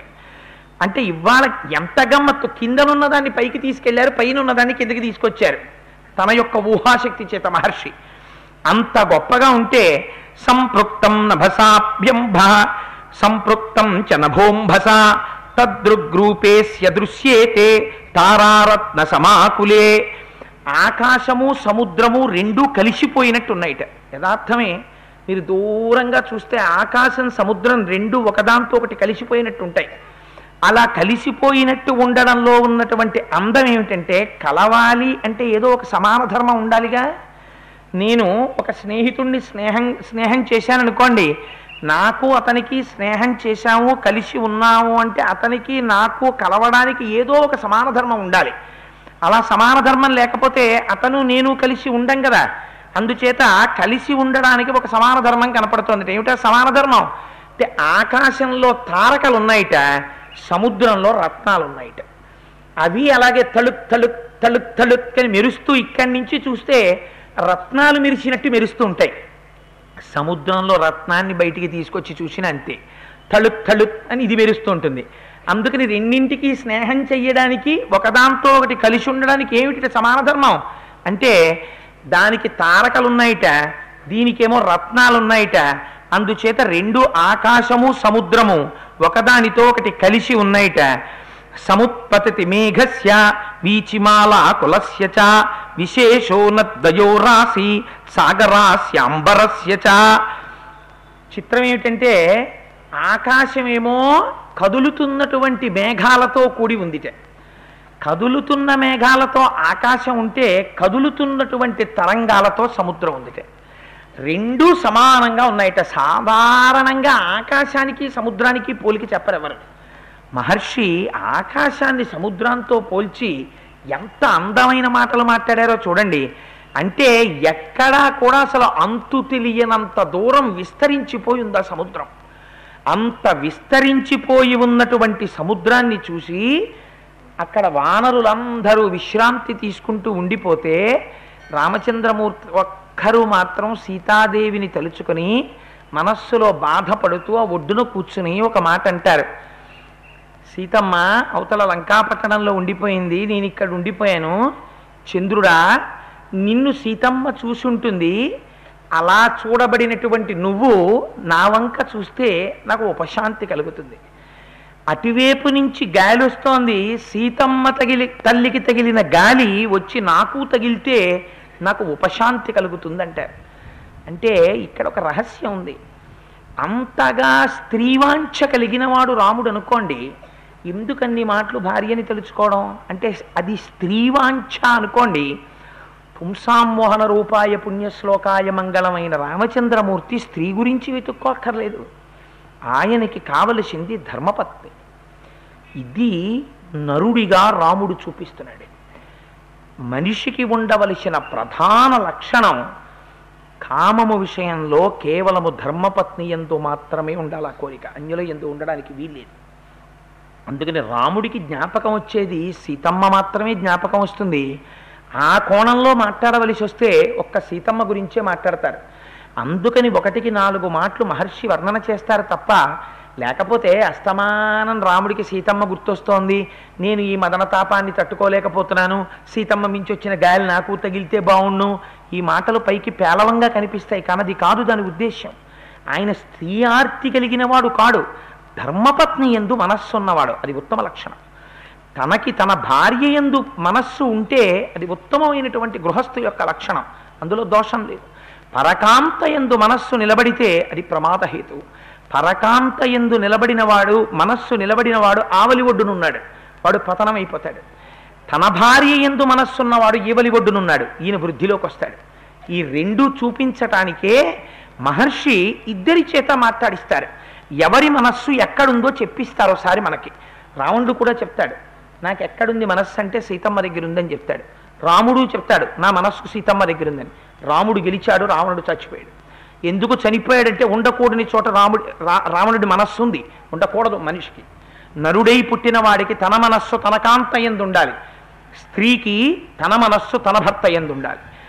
ఇలా ఉండకపోతే అది పతనహేతు అయిపోతుంది, మూలఘాతి, శరీరాన్ని పడగొడుతుంది. ఇది చూపించడానికి సీతమ్మ తల్లి గురించి రామచంద్రమూర్తి పరివేదనని పొందారు. పరివేదనని పొందిన తరువాత అక్కడ నుంచి ఎలా ఈ సముద్రాన్ని దాటడమని ఆలోచన చేస్తున్నారు. ఆలోచన చేస్తుండగా ఒక్కసారి మహర్షికున్న గొప్పతనం ఏమిటంటే అది చీకటి పడిపోయింది కదా, అప్పుడే సమాలోచనలు అవి చేయరు. అన్ని ప్రాణులు విశ్రాంతి తీసుకునేటటువంటి సమయం. సముద్రపుటొడ్డు అంత దూరం నడిచి వచ్చారు కాబట్టి వానరులందరూ విశ్రమించారు, అర్థమైపోతోంది. కాబట్టి ఇప్పుడు రాత్రి మేల్కొని ఉండేవాడి దగ్గరికి వెళ్ళాలి పరిస్థితి. అందుకని సడన్గా ఏం చేస్తారు, over to Delhi live telecast అని ఒక్కసారి సీన్ మారుస్తారు. అందుకని లంకాపట్టణంలోకి తీసుకెడతారు మహర్షి. అది రచనా వైచిత్రం. అంటే సమయాసమయములు లేకుండా, సందర్భాసందర్భములు లేకుండా తీసుకెళ్ళకూడదు. రచన జరిగేటప్పుడు అంత అందంగా జరగాలి. సర్గ విభజన చేసుకోవడంలో, ఆ తారతమ్యం చూపించడంలో ఎంత గంభీరంగా నడుపుతారో చూడండి. లంకాపట్టణంలో రావణాసురుడు కూర్చునున్నాడు, చుట్టూ మంత్రులు కూర్చునున్నారు. చాలా దీనంగా తలకాయ దించుకుని కూర్చుని ఉన్నాడు. ఎందువల్ల ఇవాళ అలా తలదించు కూర్చోవడం, చుట్టూ ఉన్న వాళ్ళతో అంటున్నాడు, చాలా ప్రమాదం, జరగకూడని పని జరిగిపోయింది. ఏమిటి వాడి బాధ? మీరు ఎప్పుడైనా జ్ఞాపకం పెట్టుకోండి, రావణాసురుడు బాధపడితే దేనికి బాధపడతాడంటే వాడికి అవమానం జరిగితే వాడేం బాధపడ్డావు, వాడిని ఎవరైనా తిడితే వాడేం బాధపడ్డావు, వాడిని ఎవరైనా కొడితే వాడేం బాధపడ్డావు. వాడి దుష్ట లక్షణాలు వాడికి ఎప్పుడూ ఉంటాయి. వాడి ఆక్రోశం అంతా ఎప్పుడు ఉంటుందంటే తన వారి ముందు తాను చులకనైపోతే మాత్రం వాడు చాలా బాధపడిపోతాడు. ఎందుకంటే వాడికి ఒక లక్షణం, అందరూ వీడు చాలా గొప్పవాడని నమ్మాలి. వీడి బతుకు ఏమిటో బయట పడిపోయింది అనుకోండి, వీడు చాలా బెంగెట్టుకుంటాడు. ఎందుకని వీడి బతుకు బయట పడిపోయింది. స్వామి హనుమ వచ్చారు, వచ్చి వీడి కొడుకుని చంపేశారు, వీడిని వీడి ప్రాసాదాన్ని కూడా దెబ్బ కొట్టారు, లంకనంతటినీ కాల్చేశారు, కొన్ని లక్షల రాక్షసుల్ని సంహరించారు, సమృద్ధార్థో గమిష్యాం విశతాం సర్వరక్షసాం అని చెప్పినట్టుగానే మళ్ళీ 100 యోజనముల సముద్రాన్ని దాటి వెనక్కి వెళ్ళిపోయారు. అందుచేత వాడి వాళ్ళ తలకాయ ఉంచుకున్నాడు. అయితే మీరు ఇక్కడ ఒక్క విషయాన్ని జ్ఞాపకం పెట్టుకోవాలి. ఈ పరిస్థితి వేరొకరికి జరిగి ఉంటే, ఇందులోంచి వాడు ఒక గుణపాఠం నేర్చుకొని ఉంటే రావణాసురుడి జీవితం వేరొక రకంగా ఉండేది. కానీ వాడి యొక్క గొప్పతనం అంతా ఎక్కడుందంటే వాడి గొయ్యి వాడు తవ్వుకుంటాడు. అయితే మీరు ఈ విషయాన్ని ఒక్క రావణాసురుడి యొక్క పాత్ర యందు మాత్రమే పెట్టి చూస్తే రామాయణం వినడం వల్ల ఉండేటటువంటి ఫలితం ఉండదు, రామాయణం చదువుకోవడం వల్ల ఫలితం ఉండదు. బలహీనత అన్నది మనిషిని పడగొట్టేటటువంటి స్వభావం ఎక్కడుందో చూపిస్తారు. వాడు తన చుట్టూ ఉన్న వాళ్ళని ఒక ప్రశ్న వేశాడు. అది ఎంత గమ్మత్తైన ప్రశ్న వేశాడంటే, నేను సీతమ్మని అపహరించిన విషయం మీ అందరికీ తెలుసు కదా, ఇవాళ రాముడు నా మీద యుద్ధం చెయ్యడం కోసమని బయలుదేరి వస్తున్నాడు, నిన్నటి రోజున హనుమ ఒక్కరే వచ్చి ఈ లంకాపట్టణాన్ని ఎంత పీడించారో మీరు చూశారు. నాకు చాలా సిగ్గుగా ఉంది ఈ మాట చెప్పడానికి. నలుగురు కలిసి ఏ మాట చెప్తే మనం ఆ మాట కానీ పాటిస్తే దానివల్ల ఉత్తమ ప్రయోజనాలు కలుగుతాయి. రాముడు ఉత్తర తీరానికి వచ్చేసాడు, ఎలాగో అలా దక్షిణ తీరానికి వచ్చేస్తాడంటే వాడికి తెలుసు రాముడు దాటేస్తాడు సముద్రాన్ని, దక్షిణ తీరానికి వచ్చేస్తాడు. వచ్చిన తర్వాత రామలక్ష్మణులతో మనం యుద్ధం చెయ్యాల్సి ఉంటుంది వానరులతోటి. కాబట్టి మనం ఏం చెయ్యాలి, ఇప్పుడు మీ అందరూ కలిసికట్టుగా నాకు ఒక ఆలోచన చెప్పండి అని వాడు ఒక మాట చెప్పాడు. మంత్రులందరూ కలిసి ఏకాభిప్రాయంగా చెప్పినటువంటి మాట ఉత్తమమైనటువంటి మాట. మంత్రులు తమలో తాము విభేదించుకుని తమ విభేదాలు పక్కకి పెట్టి కలిసి ఒకటిగా చెప్పిన మాట మధ్యమమైన మాట. మంత్రులు విడిపోయి ఎవరి మానాన వాళ్ళు తలో మాట చెప్తే అది అధమమైన మాట. అందుకని నాకు ఒక మంచి మాట చెప్పండి అన్నాడు. మీరు ఇక్కడ ఒక్క విషయం గమనించాలి. వాడికి యుద్ధం ఎందుకు వస్తోందో వాడికి తెలుసు. ఎందుకు వస్తోంది యుద్ధం? సీతమ్మ తల్లిని వాడు తేవడం వల్ల వచ్చింది. యుద్ధం ఎందుకు ఆగిపోతుంది? సీతమ్మ తల్లిని తీసుకెళ్ళి ఇచ్చేస్తే యుద్ధం ఆగిపోతుంది, అది కూడా వాడికి తెలుసు. వాడు ఇవ్వడన్న విషయం వాడికి తెలుసు. కాబట్టి వచ్చిన వాడిని మీ అందరూ కలిసి చెప్పండి అంటే ఏం చెప్పాలని వాడి ఉద్దేశం ఇప్పుడు? అంటే అదేంటండి బరేవరే రానివ్వండి కొట్టేద్దాం అనాలి. అంతేకాని ఇందులో ఎవడైనా లేచి వద్దండి సీతమ్మని పట్టుకెళ్ళి ఇచ్చేద్దామంటే మన గొడవ ఎందుకన్నారు అనుకోండి, వాడు తట్టుకుంటాడా? వాడు ఒప్పుకుంటాడా మాటని? వాడు ఒక్కనాటికి ఒప్పుకోడు. సలహా ఎవడికి చెప్పాలంటే సలహా చెప్పడానికి కూడా కొంత సమర్థత ఉండాలి. సలహా అడిగేటప్పుడు సమర్థత కలిగిన వాడిని సలహా అడగాలి. రాముడు అడగడానికి రావణుడు అడగడానికి తేడా స్పష్టంగా కనపడుతుంది మీకు. రావణుడు సలహా అడిగితే దానికి ప్రమేయం ఉన్నవాడు లేనివాడు అందరూ మాట్లాడతారు. అలా మాట్లాడకూడదు. అవసరం ఉన్నంత మేర తనని అడిగినవాడు మాత్రమే సలహా చెప్పాలి. ప్రతి విషయంలో జోక్యం చేసుకుని మాట్లాడకూడదు. ఇది రావణ సభలో కనపడుతుంది మీకు. రామసభలో అలా ఉండదు. ఆయన అడుగుతారు మాట్లాడమని, అడిగితే అప్పుడు మాట్లాడతారు. మాట్లాడే ముందు ఒకటి చెప్తారు, నీకు అన్నీ తెలుసు మేము చెప్తున్నామని చెప్తారు. తాను తీసుకున్న నిర్ణయం ఎందుకు ఖచ్చితమో రాముడు చెప్తాడు, రావణుడు అలా చెప్పడు. ఇంతే తేడా. పతనమైపోయేవాడు ఎలా ఉంటాడో వృద్ధిలోకి వచ్చేవాడు ఎలా ఉంటాడో మహర్షి చూపిస్తారు. అందుకని అందరినీ పిలిచాడు. పిలిచి మీ అందరూ నాకు సలహా చెప్పండి అన్నాడు. ఈ మాట అసలు వాడు ఎప్పుడు అడగాలి? వాడు నిజంగా ధర్మాత్ముడైతే, అంతా మంత్రులు చెప్పినట్టే చేసే అలవాటు ఉన్నవాడైతే సీతాపహరణం చేసే ముందు అడగాలి వాడు. ఆ రోజు మీరు బాగా జ్ఞాపకం పెట్టుకోండి. మీకు అరణ్యకాండ చెప్పినప్పుడు చెప్పాను. అప్పటిదాకా కూర్చున్నవాడు అకస్మాత్తుగా మంత్రులందరినీ మీరు ఇంకా వెళ్ళి రండి అన్నాడు. వాళ్ళు వెళ్ళిపోయారు. వెళ్ళిపోయిన తర్వాత ఎవ్వరికీ చెప్పకుండా వాడు వాహనశాల దగ్గరికి వెళ్ళాడు. వెళ్ళి వాహనం ఎక్కి మారీచుడి దగ్గరికి వెళ్ళాడు. ఎవ్వరికీ తెలియదు వాడు ఎక్కడికి వెళ్ళాడో, ఎందుకు వెళ్ళాడో, ఏం చేయడానికి వెళ్ళాడో. వాడు ఎవరినీ సంప్రదించలేదు. ఎవరికీ చెప్పకుండా ఉపద్రవం తెచ్చుకున్నాడు. ఇప్పుడు దాన్ని 10 మంది నెత్తి మీద రుద్దడానికి, తన నిర్ణయం సభ ఆమోదించేట్టు చెయ్యడానికి ఇంతకన్నా చెప్పడానికి ఏముందిరా? చెప్తే మాత్రం వాడు వింటాడా అన్న స్థితిలో చెప్పించడానికి సభ. అంటే అక్కడ జరిగే నిర్ణయాలు ప్రజలకి పనికొచ్చేవి, రాజ్యానికి పనికొచ్చే నిర్ణయాలు ఆ సభల్లో జరుగుతాయా? జరగవు. ఎంత అందంగా తీసుకొస్తున్నారో చూడండి మహర్షి. అదే దశరథుడు మాట్లాడితే సభలో ఎలా ఉంటుంది? ఎవరా ఇన్నాళ్ళు పరిపాలించాను, నాలో లోపం ఏమిట్రా, మీకు ఎందుకు రాముడు రాజుగా కావాలని అడుగుతాడు. అవతల వైపు నుంచి ఖచ్చితమైన సమాధానాన్ని వెతుక్కుంటాడు. తను నిర్ణయం చేసి అవతల వారి మీద రుద్దుతాడు రావణాసురుడు. ఇంతే తేడా. అందుకని ఇవన్నీ దేనికి రావణాసురుడి కంటే ఒక పరికరాలు, ఉత్తినే. ఇవన్నీ వాడు చెప్పినట్టు చేస్తున్నాడు. వాడు చాలా రాజనీతజ్ఞుడై శాస్త్రం ఎలా చెప్పిందో అలా పరిపాలిస్తున్నాడు అనిపించుకోవడానికి ముద్ర వేయించుకోవడం తప్పించి యథార్థములకు వాడు వాళ్ళందరినీ సంప్రదించి చేసే నిర్ణయాలు ఏముండవు. వాడి మనసులో ఎప్పుడు చేస్తాడు వాడి నిర్ణయాలు. అంటే వీళ్ళు కూడా ఎటువంటి వాళ్ళంటే రాజా రాక్షస రూపేణ వ్యాఘ్ర రూపేణ మంత్రినా అని. ప్రభువు మంత్రి ఒక తేడా ఉంటుంది. మారీచుడు చెప్తాడు అరణ్యకాండలో, రాజు దారి తప్పితే మంత్రి అన్నవాడు చెయ్యవలసినటువంటి పని ఏదైనా కానీ ఒక్కసారి మళ్ళీ ఆ రాజుని మార్గంలోకి తీసుకురావడం కోసమని ధర్మ ప్రబోధం చెయ్యడానికి మంత్రి ఉంటాడు. తప్పించి మనం ధర్మం చెప్తే ప్రభు ఎలాగో ఒప్పుకోడు కదా అని ప్రభువుకి జేజేలు కొట్టడానికి మంత్రులు ఉండకూడదు. కానీ రావణుడి దగ్గర ఉన్న మంత్రుల యొక్క ప్రవర్తన ఎలా ఉంటుందో మీరు చూడండి. వాళ్ళన్నారు రావణాసురుణ్ణి చూసి, దీనికి ఎందుకు ప్రభు మీరు ఇంత బెంగ పెట్టుకుంటున్నారు, ఎందుకు ఇంత బాధపడుతున్నారు? నిన్నటి రోజున హనుమ వచ్చి లంకాపట్టణాన్ని అంతటినీ ధ్వంసం చేశారంటే మేము అదంతా ఆలోచించాం, ఎక్స్పెక్ట్ చేసాం ఏంటండి అంటాం మనం. అదే మాట వాళ్ళ, అది రాక్షస బుద్ధి. తన తప్పిదాన్ని తాను ఒప్పుకోలేక చాలా జారుడు మిట్లు కొన్ని ఉంటాయి. ఒక్కొక్కడు మాస్టర్ కొంచెం మీరు ఈ ఉపకారం చేసి పెట్టగలరా అండి అని అడిగారు అనుకోండి, మరి అలా అనుకోకండి, నేను ఈ ఉపకారం మీకు చేయలేకపోతున్నాను అన్నాడు అనుకోండి, ప్రమాదం ఏం లేదు. మన వల్ల అవదు మాస్టర్ అంటాడు. మన వల్ల ఏంటి, అడిగింది నిన్నే, నాకు నేను చేయలేనని చెప్పు. ఏకవచనంలో బహువచనం ఎందుకు అంటే ఒకడిగా అసమర్థతను ఒప్పుకోలేడు, 10 మందితో కలుస్తాడు. నేను ఎప్పటికీ మర్చిపోలేను ఒక సంఘటన.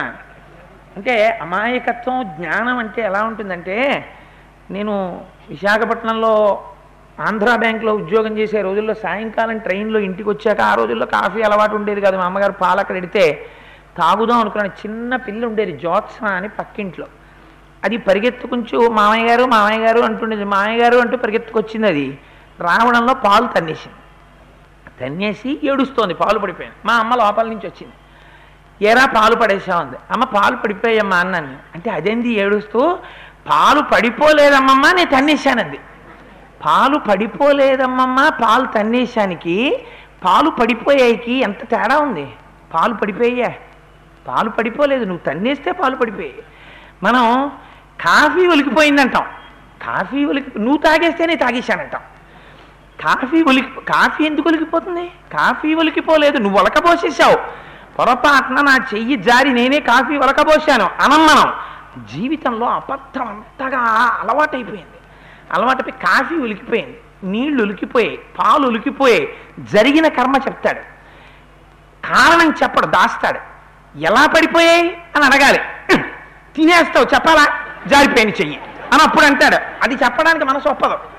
అదే రాక్షస ప్రవృత్తి. ఒక చిన్ని రావణాసురుడు ఉన్నాడు ఇంతంత బుర్రకాయలతో. దాన్ని ఎదగనిస్తే వాడు పెద్ద సింహాసనం మీద కూర్చుంటాడు. పిల్లల దగ్గర నుంచి ఇది సహజంగా జ్ఞానమే ఉంటుందన్నమాట. దాన్ని బట్టి తర్వాత తలకాయలు పెరుగుతాయన్నమాట అనిపించింది నాకు ఆ పిల్ల మాట చూస్తే. ఓహో, పసిపిల్ల కదా, ఈమెలో రాముడు ఉన్నాడు, పెద్దవాణ్ణి అయ్యాను కదా, నాలో రావణుడు ఉన్నాడు, అందుకని కదా పాలు తన్నేశానమ్మగారు అని ఎదేడుస్తోంది, పాలు పడిపోయాయమ్మా అని నేనంటున్నాను. ఈ శరీరానికి వచ్చిన వయస్సుకున్న ప్రయోజనం ఏమిటి? వయస్సు రాని ఆ పిల్లకున్న జ్ఞానం ముందు నేను ఎందుకు పనికొస్తాను రా అనిపించింది. అందుచేత రాక్షస బుద్ధి అంటే అదే. ప్రతి చిన్న విషయంలోనూ తప్పు దాచి మాట్లాడే ప్రయత్నం. ఎంత వారు చుట్టూ ఉన్న రాక్షసులు ఎలా మాట్లాడతారో చూడండి. తయాభోగవతీంగత్వ నిర్జితా పన్నగాయుధి కైలాస శిఖరావాసి యక్షైర్బహుభిరావృత సుమహత్ కథనం కృత్వా వస్యస్తే ధనధకృత దానవేంద్రో మధుర్నామ వీర్యోత్సిక్తో దురాసద విగృహ్య వశమానీత కుంభీనస్యా సుఖావహ. రావణా, నువ్వెందుకు బెంగ పెట్టుకుంటావు?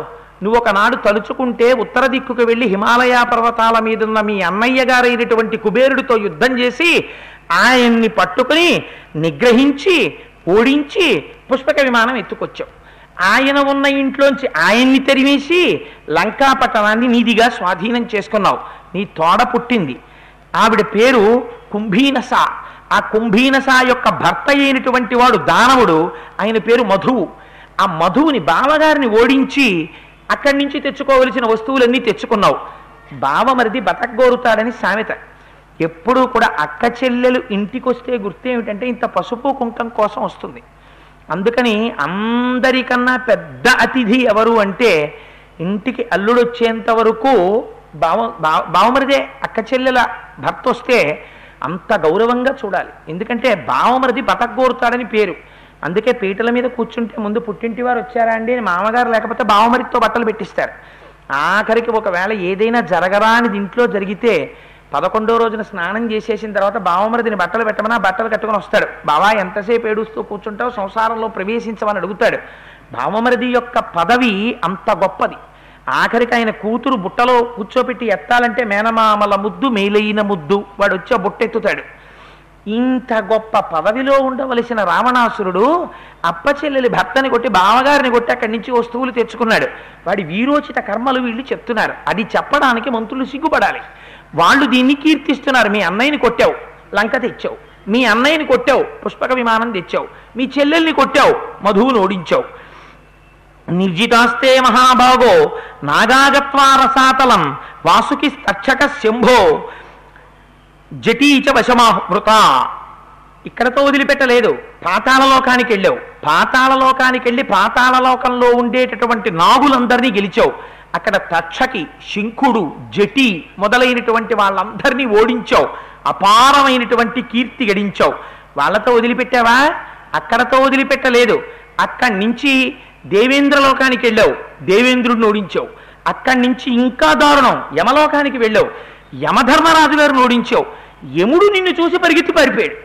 పారిపోతే ఆ సైన్యాన్నంతటినీ చితక్కొట్టావు. చితక్కొట్టి తిరిగి వచ్చావు. ఎందుకు యముడిని వెళ్ళి కొట్టడం? వీడు ఆయన పని ఏమిటంటే టైం అయిపోయిన వాడిని ఆయన తీసుకెడతాడు. అంటే వీడి చేత కొట్టబడని వాడు ఉండకూడదు ప్రపంచంలో, అంత చేతి దురదున్నవాడు. అందుకని ఇంతమందిని కొట్టావు. నువ్వు భయపడ్డావేమిటి? నువ్వు భయపడకూడదు. నీకు ఏ శక్తి లేదు కనుక నీ దగ్గర ఇంద్రజిత్ ఉన్నాడు. అన్నిటికన్నా గొప్ప విషయం ఏమిటో తెలుసా? ఇంద్రజిత్ ఒక్కడు చాలు. ఎందుచేత ఆయనకి మాహేశ్వరదత్తమైనటువంటి శక్తి ఉంది. అతను కాని హోమం చేసి ఒక్కసారి రథం ఎక్కాడా, ఆ రథం ఆకాశంలోకి వెళ్ళిపోతుంది. ఆకాశంలోకి వెళ్ళిపోయిన తర్వాత దిక్కుల్ని విదిక్కుల్ని కప్పేస్తాడు. కప్పేస్తే ఎవరికి ఏమీ కనపడవు. ఆకాశంలో తిరుగుతాడు. తిరిగి కొన్ని అక్షౌహిణీల సైన్యాన్ని పడగొడతాడు. అంత పడగొట్టగలిగినటువంటి ఇంద్రజిత్ ఒకనాడు దేవతల మీద యుద్ధం చేసి దేవేంద్రుణ్ణి బంధీకృతుణ్ణి చేశాడు.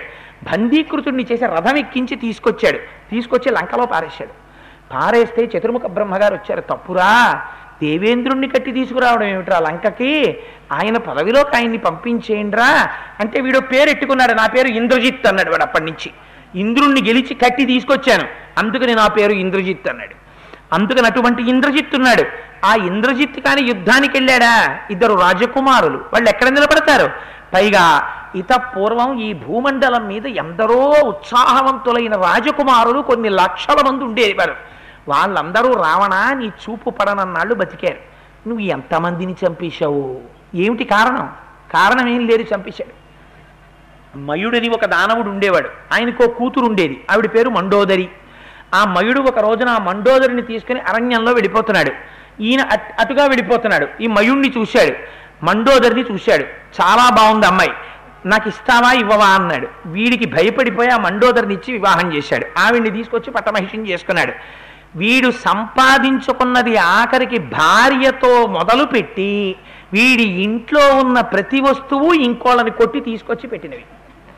వీడి చరిత్ర ఎంత అందంగా చెప్పిస్తారంటే మహర్షి, ఎక్కడా కూడా మళ్ళీ అందులో ఏం తప్పు మాట కానీ తగ్గించి మాట్లాడడం కానీ ఉండదు. ఇది చాలా గొప్ప విషయంలా కనపడింది ఆ మంత్రులందరికీ. వీళ్ళు కీర్తిస్తున్నారు రావణాసురుణ్ణి. అటువంటి నువ్వున్నావు, ఎందుకు బెంగెట్టుకోవడం? అందులో ప్రహస్తుడు అని కూడా ఉన్నాడు. నిన్న మొట్టమొదటి రోజున మాట్లాడితే స్వామి వాడి ఇంట్లో నిప్పెట్టారు తీసుకెళ్ళి. వాడంటాడు, నువ్వు ఎందుకు భయపెడతావు రావణ, నువ్వు బెంగ పెట్టుకోకు, నేనొక్కడిని విడితే చాలు, ఆ రామలక్ష్మణులు ఇద్దరినీ సంహరించి వచ్చేస్తాను, పెద్ద లెక్క పిల్లల్ని కొట్టడం.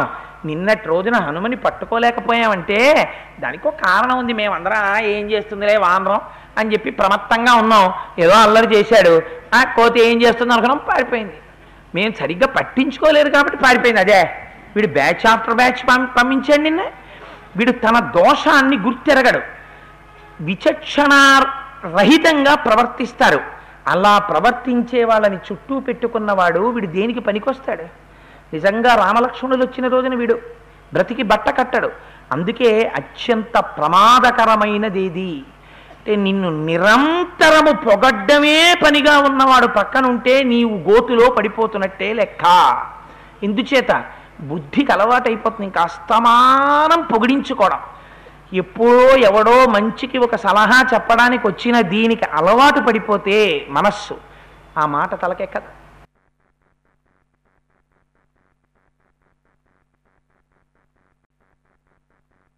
వాడు శత్రువులా కనపడతాడు. అందుచేత వీళ్ళందరూ వీటన్నిటినీ పొగిడి అటువంటి వాడివి నీకేమిటి బెంగ, నేను ఒక్కడిని వెళ్ళి కొట్టేస్తానన్నాడు. అందులో దుర్ముఖుడు అని ఒకడున్నాడు. వాడు లేచి అన్నాడు, వాడు పరిగ ఒకటి పట్టుకుని వచ్చాడు రావణాసురుడి దగ్గరికి. వాడి పరిగకి రక్తం కారుతోంది, మాంసం అంటుకుని ఉంది. అంటే వాడు అప్పుడే వాడు సభకు వచ్చే ముందు కూడా వస్తూ కూడా ఏ జామకాయో కోసుకొచ్చేసినట్టు ఎవడో కనబడితే కొట్టేసి తినేసి ఆ మిగిలిపోయినటువంటి మాంసం రక్తంతో వచ్చాడు, ఆ పిదివిని లాక్కుంటూ. ఎంత గొప్ప సభ్యతా సంస్కారాలున్న మంత్రులో రావణాసురుడికి పాపం. వాడు వచ్చి అంటాడు, ఏమిటయా అంత బెంగ పెట్టుకుంటావు, ఇదిగో చూసావా పరిగా, దీనికి ఉన్న మాంసం చూసావా, ఒక్క ఉదుటను వెళ్ళిపోతాను ఉత్తర దిక్కుకి, వెళ్ళి ఒక్క దెబ్బ కొట్టి వచ్చేస్తానన్నాడు. అంటే అందులో దంష్ట్రుడను ఒకడున్నాడు. వాడన్నాడు, రావణ నేను నీకొక్క విషయం చెప్తాను, అసలు మనిషి అన్నిటికన్నా తేలికగా ఏ పనినైనా చెయ్యాలి, బెంగ పెట్టుకోకూడదు. రాముణ్ణి మోసం చేసి మనం గెలిచేటటువంటి ఒక గొప్ప ప్రణాళిక నీకు చెప్తాను. మన దాంట్లో కామరూపం తెలుసున్న రాక్షసులు ఉన్నారు, వాళ్ళందరినీ కేకేస్తే వాళ్ళు ఒక్కసారి రూపం మార్చేసుకుని వాళ్ళందరూ మనుష్యుల్లో మారిపోతారు. మారిపోయిన తర్వాత వాళ్ళందరికీ భరతుడి యొక్క సైన్యం ఎలా ఉంటుందో అటువంటి వేషం కట్టించేద్దాం. రాముడు ఉత్తర దిక్కున ఉన్నాడు కదా సముద్రపు తీరంలో, వెనక నుంచి వస్తారు వాళ్ళు. వచ్చి రాముడి దగ్గరికి వచ్చి, అయోధ్యలో చాలా ముఖ్యమైన పని ఏర్పడిందిట, భరతుడు చాలా కష్టంలో ఉన్నాడు, అందుకని నిన్ను తొందరగా రమ్మన్నాడని రాముడి దగ్గరికి వచ్చి చెప్తారు. భరతుడి మీదున్న ప్రేమ చేత రాముడు వెనక్కి తిరిగి వెళ్ళిపోతాడు. వెళ్ళిపోతున్నప్పుడు మన సైన్యం సముద్రం దాటేసి వెళ్ళిపోయి వెనక్కి తిరిగి వెళ్ళిపోతున్న రాముణ్ణి ప్రమత్తుడై ఉన్నవాణ్ణి, యుద్ధం లేదు కదా భరతుడి దగ్గరికి వెళ్ళిపోతున్నాను కదా అనుకున్న వాణ్ణి కొట్టడం తేలిక, కొట్టేస్తుంది. వానరులందరూ దిక్కులు పట్టి పారిపోతారు, యుద్ధ సన్నద్ధులై లేరు కాబట్టి. రామలక్ష్మణుల్ని చుట్టుక్కున సంహరించవచ్చు, హాయిగా ఆనందంగా ఉండొచ్చు. దీనికి ఇంత అల్లరెందుకు, నువ్వు అనుజ్ఞని ఒక్క నిమిషంలో వెళ్ళిపోతాం కామరూపాలతో అన్నారు. అంటే అక్కడ నికుంభుడు అని ఉన్నాడు, కుంభకర్ణుడు కొడుకు. వాడన్నాడు, దీనికి ఇంత మోసం ఎందుకు, పెదనాయన నువ్వు వెళ్ళు అను, నన్ను నేను ఒక్క నిమిషంలో వెళ్ళి వాళ్ళందరినీ కొట్టేసి చంపేసి రామలక్ష్మణుల్ని తినేసి కూడా వచ్చేస్తాను నేను అన్నాడు. వీళ్ళందరూ ఈ మాటలు చెప్తుంటే అందులో ధర్మాత్ముడైనటువంటి వాడు బ్రహ్మగారి వరసంపన్నుడు విభీషణుడు ఒక్కడే. ఆయన లేచి మహానుభావుడు, ఆయన ఒక మాట అన్నాడు, ప్రమత్వేష్వభియుక్తేషు దైవేన ప్రహృతేషు చ విక్రమాస్తాత సిద్ధ్యంతి పరీక్ష విధినాకృత. 3 విషయాలున్నటువంటి శత్రువు విషయంలోనే ఎప్పుడూ కూడా యుద్ధానికి సిద్ధం అవ్వాలి. ఒకటి, ఆ రాజు ఏమరపాటుతో ఉండాలి, యుద్ధం వస్తుంది అని అనుకోకూడదు. 2, మరొక శత్రువు చేత పీడింపబడుతున్నటువంటి రాజు మీదకి వెళ్ళడం తేలిక. 3, దైవము ప్రతికూలముగా ఉన్నటువంటి రాజు మీదకి వెళ్ళడం తేలిక. ఇవాళ మీరు రాముడి మీదకి యుద్ధానికి వెళ్ళిపోతామని ప్రతి పనికి మాలినవాడు లేచిపోతున్నాడు. రావణ సభ అంటే ఇలా ఉంటుంది, ఉన్న కార్యాన్ని నాశనం చేసేస్తారు వాళ్ళు. చేసేసి అందులో ప్రతివాడు లేవడం, ఎవడికి తోచిన సలహా వాడు. దానివల్ల ఏమైపోతుందంటే కార్యము ఎలా జరగాలనేటటువంటి దాని యొక్క విశేషం నశించిపోతుంది, సమర్థత పోతుంది.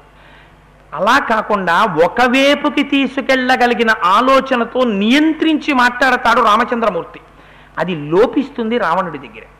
అందుకని వీళ్ళందరూ ఇలా మాట్లాడితే విభీషణుడు అన్నాడు, ఈ 3 లోపాలు ఉన్నటువంటి రాజు మీదకి దండయాత్ర చెయ్యడం అనేటటువంటిది తేలిక. కానీ మీరందరూ రాముడి మీదకి యుద్ధానికి వెళ్ళిపోదాం, నేను వెళ్ళిపోతాను, నేను కొట్టేస్తాను, నేను చంపేస్తానని ఎగురుతున్నారే, రాముడంటే మీకంత చేతకాని వాళ్ళ కనపడుతున్నాడా? అప్రమత్తం కథం తంతు విజిగీషుం బలే స్థితం జితదోషం దురాధర్షం ప్రదర్శయితుమిచ్చదా. రాముడంటే ఏమనుకున్నారో, ఇవాళ యుద్ధానికి వచ్చాడు, అప్రమత్తుడయ్యున్నాడు, దైవము ఆయన పట్ల అనుకూలించి ఉంది, దోషం చేసిన వారు మీరు, పైగా ఆయన సర్వశాస్త్ర విశారదుడు. మీరు భరతుడి వేషాలు కట్టేసి ఇంకో వేషం కట్టేస్తే తెలియసుకోలేనంత మూర్ఖుడు కాడు, జితక్రోధుడు, ఇంద్రియాల్ని నిగ్రహించుకుని ఉన్నవాడు. అటువంటి మహాత్ముడి ముందు మీ టక్కుటమారాలు ఏమి చెల్లుతాయి? ఇన్ని మాటలు చెప్తున్నారే, రాముడి మీదకి నేను వెళ్ళి కొట్టేస్తాను, రాముడి మీదకి నేను వెళ్ళి కొట్టేస్తానని ఇన్ని కబుర్లు చెప్తున్నారు కదా, నేను ఒక ప్రశ్న వేస్తాను, జవాబు చెప్పండి అన్నాడు విభీషణుడు. సముద్రం లంఘయిత్వాతు ఘోరం నద నదీపతిం కృతం హనుమతా కర్మ దుష్కరం తర్కయేత. నదీంపతి అన్నారు. నదములు అంటే పశ్చిమ దిక్కుకు ప్రవహించేటటువంటి వాటిని నదములు అంటారు, తూర్పు దిక్కుకు ప్రవహించేటటువంటి వాటిని నదులు అంటారు. తూర్పు దిక్కుకు ప్రవహించేటటువంటి నదులకి, పశ్చిమ దిక్కుకు ప్రవహించేటటువంటి నదములకు రెండింటికి భర్త అయినటువంటి వాడు సముద్రుడు. ఆ సముద్రుణ్ణి 100 యోజనముల సముద్రాన్ని దాటి ఈవలి ఒడ్డుకి నిన్న హనుమ వచ్చారు. వచ్చే లంకా పట్టణాన్నంతటినీ కాల్చేశారు. నిన్నటి రోజున మీ అందరు ఏం చేశారు? ఎందుకు పట్టుకోలేకపోయారు హనుమని? ఇక్కడికి వచ్చిన వాణ్ణి ఇన్ని లక్షల మంది, ఇన్ని కోట్ల మంది ఉన్న చోట మీరు పట్టుకోలేకపోయారు. మీరందరూ ఇవాళ ప్రభు దగ్గర నిలబడి నేను వెళ్ళి కొట్టేస్తాను, నేను వెళ్ళి చంపేస్తాను, నేను వెళ్ళి తినేస్తాను, నువ్వు అంతవాడివి, నువ్వు ఇంతవాడివి అని చెప్తున్నారు. మీ అందరూ పనికొచ్చే మంత్రులే, ఇవి మీరు చెప్పవలసిన మాటలే. అసలు మీ మాటల వెనకాతల సమయోచితజ్ఞం కానీ, ఆలోచన కానీ, విచక్షణ కానీ ఏమైనా ఉందా ఈ మాటలకి?